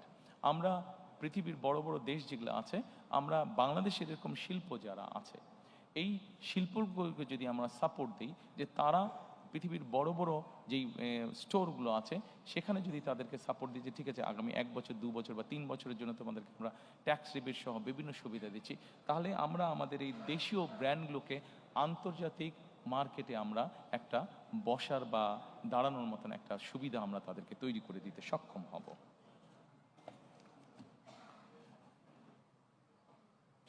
সম্মানিত উপস্থিতিবৃন্দ, এরপরে আপনাদেরকে আমি অনুরোধ করব সেবা খাতের প্রতি দৃষ্টি দেওয়ার জন্য। সেবা খাতের জন্য দৃষ্টি দেওয়া। সেবা খাতটাকে এখানেও আমরা অনেক কর্মসংস্থান তৈরি করার পরিকল্পনা গ্রহণ করেছি। ব্যাংকিং আছে, আইটি আছে, পর্যটন আছে। এইগুলোকে যদি আমরা ঠিকভাবে সামনের দিকে গড়ে তুলতে সক্ষম হই, তাহলে ব্যাংকিং খাতে আমরা প্রচুর, ব্যাংকিংটা সার্ভিস সেক্টর, এখানে আমরা দিতে পারবো। আইটিতে আমরা প্রচুর পরিমাণে জব তৈরি করতে পারবো। পর্যটনে আমরা প্রচুর পরিমাণে, বাংলাদেশের বিভিন্ন জায়গায় বিভিন্ন ছোট ছোট ছোট ছোট অনেকগুলো আছে, এটাকে সার্ভিস ইন্ডাস্ট্রিগুলোকে আমরা যদি ঠিকভাবে তৈরি করতে পারি, এখানে আমরা অনেক কর্মসংস্থানের সুযোগ তৈরি করতে পারবো। একই সাথে আমরা সেবা খাতকে যদি প্রযুক্তি নির্ভর এবং রফতানিমুখী করার মাধ্যমে আমরা কর্মসংস্থানের ব্যবস্থা আমরা করতে পারবো। ঠিক একইভাবে আমরা আন্তর্জাতিক সার্টিফিকেশন এবং ব্র্যান্ডিং যেগুলো আছে, যেমন ধরেন ফেসবুক আছে, ইউটিউব আছে, বিভিন্ন আইটি কোম্পানি আছে, এদেরকে যদি আমরা বাংলাদেশে নিয়ে আসতে পারি, তাহলে আমাদের ইয়াং জেনারেশন যারা এই কাজগুলোর সাথে জড়িত, তাদের জন্য তখন কাজ করতেও সুবিধা হবে, তাদের ইনকাম যেরকম বাড়বে, আরও অধিক সংখ্যক মানুষের কাজ করার অপরচুনিটি তখন তৈরি হবে। এরপরে আমি আপনাদেরকে অনুরোধ করব বিদ্যুৎ, জ্বালানি ও পরিবহন খাতটিকে দেখার জন্য। সম্মানিত উপস্থিতিবৃন্দ, বিদ্যুৎ খাতে এখানে অনেক কিছু বলা আছে, বিদ্যুৎ খাতে অনেক পয়েন্ট আছে, আমি এতগুলো পয়েন্ট আলোচনা করব না। আমরা যদি সকলে প্রথমে এক বাক্যে একটা কথা চিন্তা করি, বিদ্যুৎ খাতটি আমরা কিরকম চাই, আপনাদের যে কাউকে যদি আমি প্রশ্ন করি, আপনারা এক বাক্যে একটি উত্তর দিবেন যে আমরা নিরবিচ্ছিন্ন বিদ্যুৎ চাই, তাই তো নাকি? সবার কিন্তু এটা থাকবে, নিরবিচ্ছিন্ন বিদ্যুৎ চাই আমরা। কাজেই আপনাদের মতন আমিও একজন মানুষ যে যার লক্ষ্য এবং উদ্দেশ্য থাকবে বাংলাদেশে নিরবিচ্ছিন্ন বিদ্যুতের পরিস্থিতি তৈরি করা। এবং নিরবিচ্ছিন্ন বিদ্যুৎ পরিস্থিতি তৈরি করার জন্য কি কি আমরা চিন্তা ভাবনা করেছি, সম্মানিত উপস্থিতিবৃন্দ, আপনাদের কাছে সেগুলো আছে, আপনাদের বিরক্তি উদ্যোগ করার জন্য আমি আর সেটা লম্বা করছি না। তবে আমরা যেরকম বলেছি, অলরেডি আমি আপনাদের সামনে বলেছি যে 2030-এর মধ্যে আমরা 20% নবায়নযোগ্য বিদ্যুৎ যেরকম আমরা তৈরি করতে চাই। একই সাথে আমরা আমাদের ঢাকা শহরে প্রতিদিন 7,000 টন ময়লা বা আবর্জনা তৈরি হচ্ছে। এইভাবে যদি আমরা চিন্তা করি, বাংলাদেশের সবগুলো বড় শহরই এরকম হচ্ছে। কাজেই আবর্জনাকে, পরিবেশকে রক্ষার জন্য আবর্জনা থেকে কিভাবে বিদ্যুৎ তৈরি করা যায়, আমরা সে ব্যাপারেও চিন্তা ভাবনা করছি। এবং এতটুকু আপনাদেরকে আমি বলতে পারি, ইনশাল্লাহ 12 তারিখের নির্বাচনে আমরা সরকার গঠনে সক্ষম হলে ইনশাল্লাহ খুবই দ্রুত আমরা আবর্জনা থেকে ইনশাল্লাহ বিদ্যুৎ উৎপাদন করব এই দেশের মানুষের জন্য।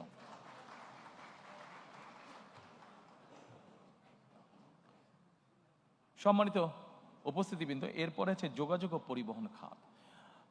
যোগাযোগ এবং পরিবহন খাতের খুব সংক্ষেপে যদি আমরা নিয়ে আসি, আমরা সম্পূর্ণ বাংলাদেশটাকে আমরা রেল লাইনের মাধ্যমে কানেক্টিভিটি আমরা তৈরি করতে চাইছি। রেল লাইনের মাধ্যমে অবশ্যই রোড আছে, রাস্তাঘাট, হাইওয়ে, মোটরওয়ে, বাস, ট্রাক, এগুলো অবশ্যই আছে, কিন্তু রেলওয়ের মাধ্যমে, এই জন্য আমি আপনাদের সামনে কথাটা তুলে দিলাম যে রেলওয়েকে যদি আমরা ডেভেলপ করতে পারি, তাহলে কিন্তু মানুষের যাতায়াত খরচ, সেটা নিজের যাতায়াত খরচ হোক অথবা পণ্য পরিবহন হোক, সেটি অনেকাংশে কমে আসবে। এই কমে আসার ফলে যেটি হবে, মানুষ যেরকম সহজে যাতায়াত করতে পারবে, আমরা যদি সারা দেশে রেলওয়ে কানেক্টিভিটি তৈরি করতে পারি, মানুষ যেরকম সহজে যাতায়াত করতে পারবে, একই সাথে তার ব্যবসা বাণিজ্যের ক্ষেত্রেও সুবিধা হবে, তার পণ্য পরিবহনের সুবিধা হবে, অর্থাৎ তার জন্য ইকোনমিক্যালি জিনিসটা অনেক বেশি ভায়াবল হবে। আমাদের দেশের নৌ পরিবহন বা জলপথ যেটা আছে, আনফর্চুনেটলি অনেক খাল বিল বন্ধ হয়ে গেছে। এই ব্যাপারে আপনাদেরকে এর মধ্যে আমি বলেছি যে আমাদের 20,000 কিলোমিটার খাল খননের পরিকল্পনা রয়েছে। এই খাল খননের মাধ্যমে একই সাথে বিভিন্ন নদীগুলোকেও যদি আমরা সক্ষম হই ড্রেজিং করা বা খনন করার জন্য, আমরা প্রত্যাশা করি যে আমরা যে নৌপথে চলাচলের ব্যবস্থাটাকে আমরা অনেক ডেভেলপ করতে পারবো। কারণ আমাদের দেশটা এমনি একটু পপুলেশন বেশি, শুধু রোড কমিউনিকেশন দিয়ে আমরা সকলের যাতায়াত ব্যবস্থা নিশ্চিত করতে পারবো না। কাজে আমাদের যত অল্টারনেটিভ আছে, সবগুলো উপায়কে আমাদের দেখতে হবে, সবগুলো উপায়কে আমাদের ব্যবহার করতে হবে। সম্মানিত উপস্থিতিবৃন্দ, এরপরে আপনাদেরকে আমি অনুরোধ করব, এই চ্যাপ্টারে আইসিটি, এই ডিপার্টমেন্টে আইসিটি যেই চ্যাপ্টারটি আছে সেটা দেখার জন্য আমি খুব সংক্ষেপেই যাচ্ছি, অনেকক্ষণ সময় নিয়ে নিয়েছি আপনাদের। আইসিটিতে আমরা আমাদের যেই পরিকল্পনা, সেটা হচ্ছে সাইবার নিরাপত্তা এবং এআই সহ 5টি খাতে আমরা পরিকল্পনা গ্রহণ করছি 2 লক্ষ, এবং ফ্রিল্যান্সিং ও কন্টেন্ট ক্রিয়েশনে আমরা 8 লক্ষ, অলটুগেদার অ্যাবাউট 10 লক্ষ কর্মসংস্থানের আমরা চিন্তা ভাবনা করছি। আমাদের ইয়াং জেনারেশন, যেমন ধরেন আমাদের ইয়াং জেনারেশন যারা সে কন্টেন্ট ক্রিয়েশনের কাজ করে থাকেন, আপনাদের অনেকেই জানা আছে সাউথ কোরিয়া যে দেশটি, এরা এখানে যারা ইয়াং জেনারেশন আছে, এরা কন্টেন্ট ক্রিয়েশনে খুব ভালো করে থাকে, এবং খুব সম্ভবত গত বছর তাদের শুধু কন্টেন্ট ক্রিয়েশন থেকেই তাদের ইনকাম ছিল, দেশের ইনকাম ছিল প্রায় $12 বিলিয়ন। কাজে তারা যদি পারে আমাদের ইয়াং জেনারেশন না পারার কোনো কারণ নেই। আমাদের কিছু পলিসিগত বিষয় আছে, সেই পলিসিগুলোকে আমাদেরকে সঠিকভাবে গ্রহণ করতে হবে। পলিসিগুলো গ্রহণ করার মাধ্যমে আমরা যদি এই ছেলে মেয়েদেরকে ট্রেনিং দিতে পারি, একটু তাদেরকে বিভিন্নভাবে সহযোগিতা করতে পারি, আমরা দৃঢ়ভাবে বিশ্বাস করি যে এখানে 8 লক্ষ আমরা বলেছি, 8 লক্ষের বেশি আমরা তৈরি করতে পারবো এবং প্রচুর পরিমাণ বৈদেশিক মুদ্রা আমরা এখান থেকে অর্জন করতে সক্ষম হব। আমরা সবার জন্য এখানে বলেছি দ্রুত এবং নির্ভরযোগ্য ইন্টারনেট, বিনামূল্যে উচ্চগতির দ্রুত এবং ইন্টারনেট। বিনামূল্যে কিভাবে আমরা প্রোভাইড করতে চাই, ওটার ভিতরে ছোট্ট যে সিক্রেটটা আছে এটা আমি আপনাদের সামনে তুলে ধরেছি, কাজেই এইটিতে আমি আবার রিপিট করলাম না, সময় নষ্ট হবে। সম্মানিত উপস্থিতিবৃন্দ, আমাদেরকে একটি বিষয়ে খুবই সিরিয়াস হতে হবে। এই বিষয়টিতে আমাদের বহু মানুষ কষ্ট পাচ্ছেন, বিশেষ করে নারী সমাজের সদস্যরা, তাদেরকে বিভিন্নভাবে হেনস্থা করা হচ্ছে। সেটি হচ্ছে জাতীয় সাইবার নিরাপত্তা, সাইবার বুলিং এবং নাগরিক তথ্য, বিশেষ করে সাইবার বুলিং। আমাদের নারী সমাজের সদস্যরা বিভিন্নভাবে সাইবার বুলিংয়ের শিকার তারা হচ্ছে। কাজেই এ ব্যাপারে আমাদেরকে কঠোর পদক্ষেপ গ্রহণ করতে হবে। আইনগুলোকে আমাদের ঠিক করতে হবে এবং শুধু আইন ঠিক না, আইন যাতে সঠিকভাবে কাজ করে সেই পদক্ষেপ আমরা গ্রহণ করব, যাতে বুলিংয়ের শিকার কেউ না হয়। যারা বুলিং করবে তাদেরকে অবশ্যই দেশের আইন অনুযায়ী শাস্তি পেতে হবে, এটি আমাদেরকে যে কোনো মূল্যে নিশ্চিত করব আমরা। এরপরে এখানে একটি উল্লেখ করে নেই আপনাদের সামনে, আপনাদের অনেকেরই জানা আছে, তারপরে আমি উল্লেখ করছি। বাংলাদেশে এই মুহূর্তে যে আইসিটি মিনিস্ট্রি আছে, আপনাদের অনেকেরই জানা আছে, এই আইসিটি মিনিস্ট্রি খুব সম্ভব 3 সাল পর্যন্ত এটি অন্য সায়েন্স অ্যান্ড টেকনোলজি মিনিস্ট্রির সাথে খুব সম্ভব এটি সম্পর্কিত ছিল। বেগম খালেদা জিয়া সরকারের সময় আইসিটি এখন যে মিনিস্ট্রি আছে এটিকে বের করে নিয়ে এসে আলাদা একটি মিনিস্ট্রি গঠন করা হয়। অর্থাৎ 2004 সালেই বিএনপি সরকার এই আইসিটির গুরুত্বটি অনুধাবন করেছিল এবং সেইভাবে সেটিকে গুরুত্ব দিয়ে আলাদা মিনিস্ট্রি গঠন করেছিল।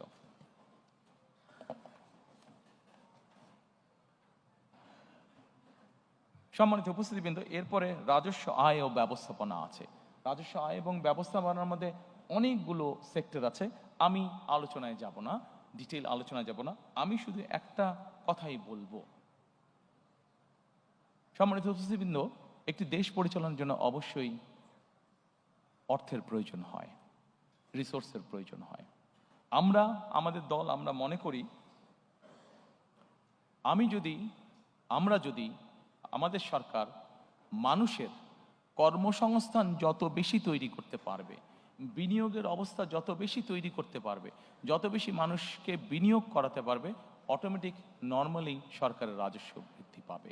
আমি সেই জন্যই বরাবর আপনাদের সামনে বলেছি, আমাদের মূল লক্ষ্যই হচ্ছে যত বেশি সংখ্যক কর্মসংস্থান তৈরি করা, যত বেশি সংখ্যক দেশি এবং বিদেশি বিনিয়োগকারী যারা আছেন তাদেরকে উৎসাহিত করা, প্রতিষ্ঠান তৈরি করা, বিনিয়োগ করা, বিনিয়োগের মধ্যে শিল্প এবং শিল্প প্রতিষ্ঠান তৈরি করা, যাতে করে বেশি সংখ্যক মানুষ কর্মসংস্থানের সুযোগ পায়। কারণ বিনিয়োগ করলে নিজে থেকেই রাজস্ব আয় বাড়বে।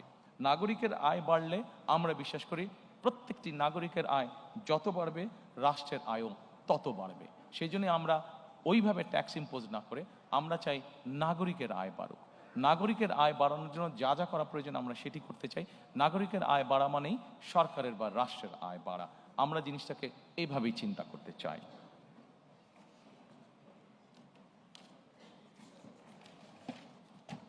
এরপরে সম্মানিত উপস্থিতিবৃন্দ, আপনাদেরকে অঞ্চল ভিত্তিক সুষম উন্নয়নের মধ্যে আমি নিয়ে যেতে চাই। আমি একটু আগেই বলেছি বাংলাদেশের বিভিন্ন এলাকার বিভিন্ন গুরুত্ব রয়েছে। আমরা যদি চট্টগ্রাম দিয়ে শুরু করি, আমরা চট্টগ্রামকে বাণিজ্যিক রাজনৈতিক হিসাবে প্রতিষ্ঠিত করতে চাই। চট্টগ্রামকে আমরা বাণিজ্যিক ক্যাপিটাল হিসাবে, রাজধানী হিসাবে আমরা প্রতিষ্ঠিত করতে চাই। ঠিক একইভাবে সম্মানিত উপস্থিতিবৃন্দ, উত্তর অঞ্চল, আমরা সকলেই জানি যে বাংলাদেশের উত্তর অঞ্চল হচ্ছে একটি কৃষি নির্ভর এলাকা। কাজে এই কৃষি নির্ভর এলাকা যেহেতু, সেই জন্যই আমরা চাই উত্তর অঞ্চলে কৃষি রিলেটেড কি কি ইন্ডাস্ট্রি হতে পারে, সেই ধরনের ইন্ডাস্ট্রি যারা এরই ভিতরে করছেন বা করতে চান সেই মানুষগুলোকে আরও প্যাট্রোনাইজ করা, এনকারেজ করা, যাতে তারা সেই ধরনের কৃষি, সেই ধরনের শিল্প তারা গড়ে তুলতে চান। এরই ভিতরে আমি আপনাদের সামনে তুলে ধরেছি যে বরেন্দ্র অঞ্চল যেটা আছে, বরেন্দ্র প্রজেক্ট যেটা আছে, সেটিকে আমরা পুনরায় চালু করতে চাই।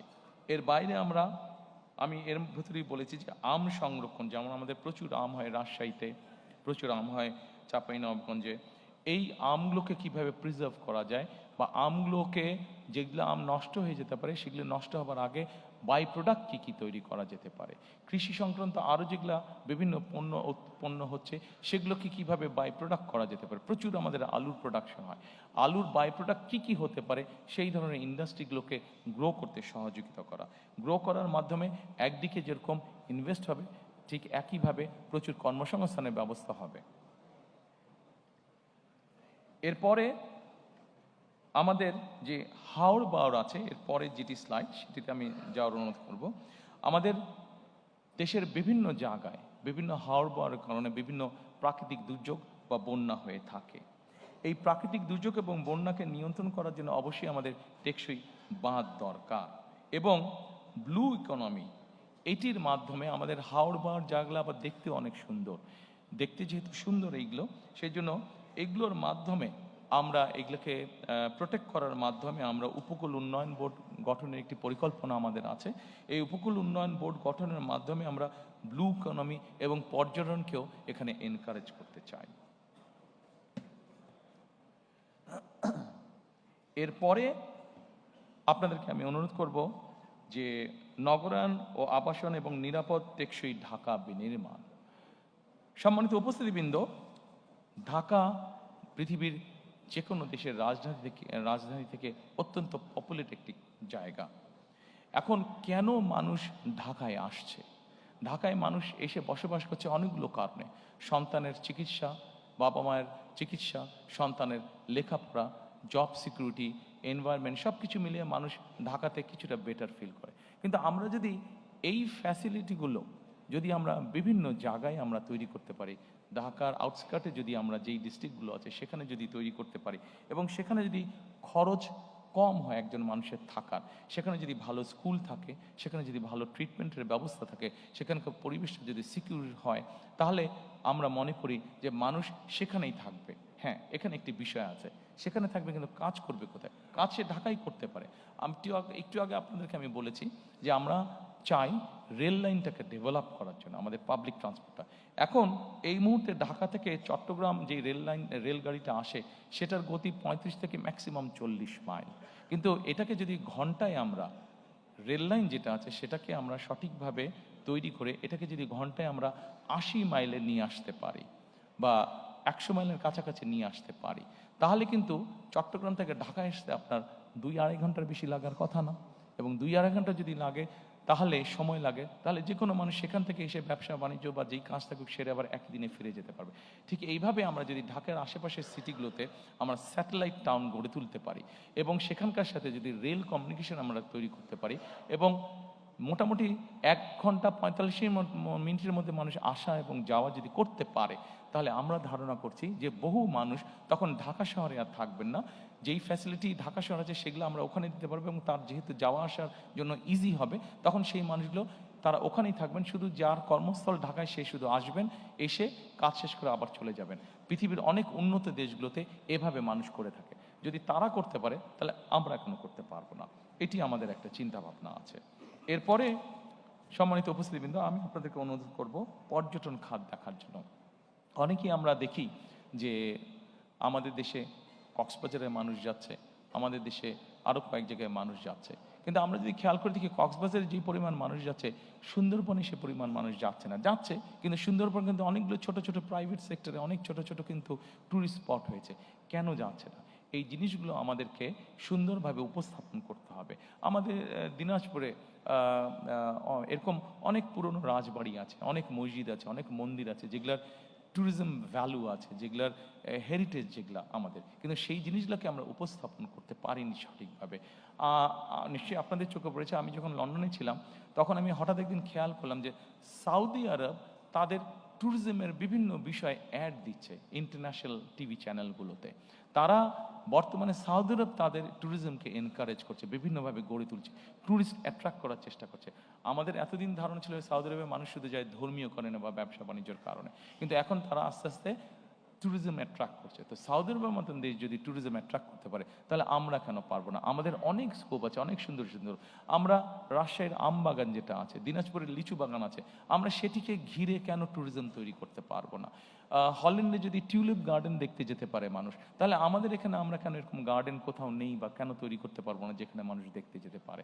কাজে আমরা যদি চেষ্টা করি, আমরা যদি পরিকল্পনা গ্রহণ করি, অবশ্যই আমরা ট্যুরিজম সেক্টরকে শুধু যে কক্সবাজারই সমুদ্র সৈকত দেখতে যাবে তা না, এর পাশাপাশি অনেক ট্যুরিজম সেক্টর, অনেক স্পট, অনেক ডিফারেন্ট কাইন্ডের স্পট আমরা গড়ে তুলতে পারবো ইনশাআল্লাহ। এরপরে আপনাদেরকে আর কষ্ট দিতে চাইবো না, আমরা লাস্টটাতে আমাদের চলে এসেছি।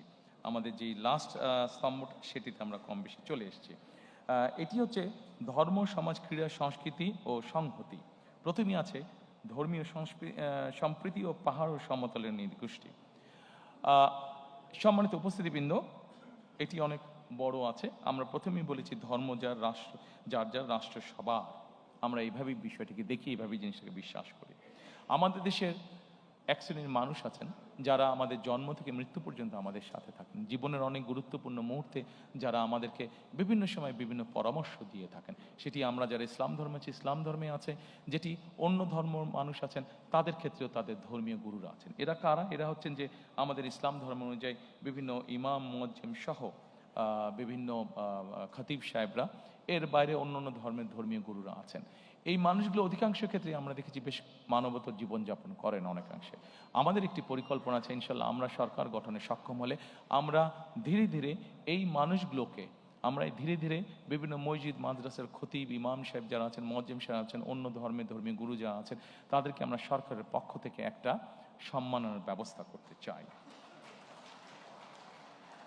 সম্মানিত উপস্থিতিবৃন্দ, যেহেতু বাংলাদেশ মুসলিম প্রধান দেশ, এই দেশের বহু মানুষ প্রতি বছর হজ করতে চান, কিন্তু আমরা প্রত্যেকবার দেখেছি এই হজের যাওয়া আসার খরচ অত্যন্ত বেশি। অনেক মানুষকে এর জন্য অনেক কষ্ট পোহাতে হয়। আমরা এই খরচটাকে কমিয়ে নিয়ে আসার চিন্তা ভাবনা করেছি এবং আমরা মনে করি আমরা যদি এখানে থার্ড এয়ারলাইনকে এন্ট্রি দিতে পারি, তাহলে আমাদের হজ যাত্রীদের খরচ, টিকিটের খরচ অনেকাংশে কমিয়ে আসবে এবং আমাদের পরিকল্পনার মধ্যে এটা রয়েছে কিভাবে আমরা এই হজ যাত্রীদেরকে সুবিধা দিতে পারবো, তাদের খরচটা কমিয়ে আনতে পারবো। এরপরে আমি আপনাদেরকে ক্রীড়া, আমাদের এই চ্যাপ্টারের ক্রীড়া আছে, ক্রীড়াতে আমি আপনাদেরকে অনুরোধ করব।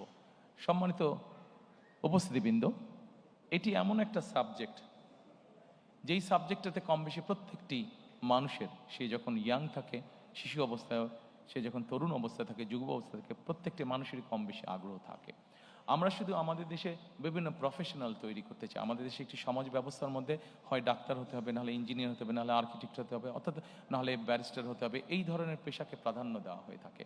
কিন্তু পৃথিবীর অনেক দেশ আছে যেখানে প্রফেশনাল খেলোয়াড় তৈরি হচ্ছে, সেই খেলোয়াড় প্রফেশনালি তৈরি হচ্ছে। আমাদের দেশে এরকম বহুত প্রতিভা আছে যাদেরকে আমরা প্রফেশনালি খেলোয়াড় তৈরি করতে পারি এবং আমাদের পরিকল্পনা রয়েছে আমরা ধীরে ধীরে আমাদের সন্তানদের ভিতর থেকে এরকম প্রফেশনাল খেলোয়াড় আমরা তৈরি করে আনতে চাই। এটি আমাদের অন্যতম পরিকল্পনা অনেকগুলোর মধ্যে। সম্মানিত উপস্থিতিবৃন্দ, এরপরে গণমাধ্যম, শিল্প, সংস্কৃতি আছে। আমি আগেই বলেছি আমরা গণমাধ্যমের স্বাধীনতায় বিশ্বাস করি, কারণ আমরা মনে করি, বিএনপি মনে করে, গণমাধ্যম যদি স্বাধীন না থাকে আমাদের জবাবদিহিতা তৈরি করতে কষ্ট হবে। কাজে গণমাধ্যম যদি থাকে আমরা সহজেই দেশে একটি জবাবদিহি সরকার তৈরি করতে সক্ষম হব, জবাবদিহি একটি পরিস্থিতি তৈরি করতে সক্ষম হব। একই সাথে শিল্প এবং সংস্কৃতি, আপনাদের যদি মনে থেকে থাকে, এই শিল্প সংস্কৃতির বিভিন্ন সেক্টরে মানুষকে এনকারেজ করার জন্য, সম্মানী গুণী মানুষদেরকে স্বীকৃতি দেওয়ার জন্য শহীদ রাষ্ট্রপতি জিয়াউর রহমানের সময় 21শে পদক এবং স্বাধীনতা পদক, এই দুটি পদক চালু করা হয়েছিল। সম্মানিত উপস্থিতিবৃন্দ, এই পদক দুটি বর্তমানেও চালু আছে। আমাদের পরিকল্পনার মধ্যে একটি পরিকল্পনা আছে, সমাজের বিভিন্ন মানুষ যাদেরকে অনেকে কেউ চেনে না, কিন্তু তারা বিভিন্নভাবে সমাজে বিভিন্ন রকম কন্ট্রিবিউশন করে থাকেন। আমরা চাই এই মানুষগুলোকে ধীরে ধীরে ধীরে রিকগনাইজ করার জন্য, তাদেরকে উৎসাহিত করার জন্য, যাতে করে তাদের ভালো কাজগুলো উদাহরণ হিসাবে অন্য মানুষকেও উৎসাহিত করে ভালো কিছু করার জন্য, সমাজের জন্য ভালো কিছু করার জন্য।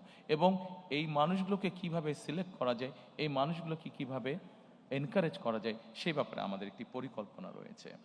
আপনারা নিশ্চয়ই জানেন, খেলার প্রসঙ্গে আরেকটু ফিরে আসবো আমি, নতুন কুড়ি নামে একটি অনুষ্ঠান চালু করেছিলেন শহীদ রাষ্ট্রপতি জিয়াউর রহমান। ইনিশিয়ালি নতুন কুড়ি ছিল শুধু মাত্র কালচারাল সাইডে, আমরা এটিকে আরেকটু এনহান্স এখন করতে চাই। আমরা নতুন কুড়িটি যদিও এর মধ্যে ইন্টারিম সরকার চালু করেছে, বাট এটিকে আমরা সরকার গঠনে ইনশাল্লাহ সক্ষম হলে এটিকে আমরা কন্টিনিউ করব, এবং এটির সাথে আমরা কেরাত প্রতিযোগিতাকে অ্যাড করতে চাই এবং নতুন করে স্পোর্টস আমরা অ্যাড করতে চাই, যাতে করে আমাদের দেশের স্পোর্টসে যারা প্রতিভাবান তাদেরকে আমরা বের করে নিয়ে আসতে সক্ষম হই। সম্মানিত উপস্থিতিবৃন্দ, আপনাদেরকে একটি সুখবর দিতে চাই। আমি ইনশাল্লাহ আগামী 10 মিনিটের মধ্যে আপনাদেরকে এখান থেকে ছুটি দিয়ে দিতে পারবো। আমি আমার অনুষ্ঠানের শেষ পর্যায়ে চলে এসেছি, শুধু আপনাদের কাছ থেকে আর 10 মিনিট আমি চেয়েছি। Dear diplomatic friends, there's a good news. I'll be finishing soon. আমাদের একটি বিষয় আমরা জোর দিতে চাই, সেটি হচ্ছে নৈতিক শক্তি পুনরুদ্ধার। আমাদের দেশে এখন প্রচুর পরিমাণ বিভিন্ন ধরনের মিডিয়া আছে। আমরা যেটি করতে চাই, সম্মানিত উপস্থিতিবৃন্দ, আমরা ছোট ছোট ডকুমেন্টারি তৈরি করতে চাই সমাজের সর্বস্তরের মানুষের জন্য। সেটি শিশু হতে পারে, সেটি একজন নারী হতে পারে, একজন মেয়ে হতে পারে, একজন গৃহিণী হতে পারে, একজন চাকরিজীবী হতে পারে, একজন ব্যবসায়ী হতে পারেন, যে কোনো শ্রেণী পেশার মানুষের জন্য আমরা ডকুমেন্টারি তৈরি করতে চাই। এখন এই ডকুমেন্টারিগুলো কি হবে? এই ডকুমেন্টারিগুলো আমরা তৈরি করতে চাই সামাজিক এবং ধর্মীয় মূল্যবোধকে সামনে রেখে। আমরা দেশের মধ্যে, সমাজের মধ্যে, পরিবারের মধ্যে আমরা সামাজিক মূল্যবোধ, ধর্মীয় মূল্যবোধকে আমরা দৃঢ়ভাবে ধারণ করতে চাই।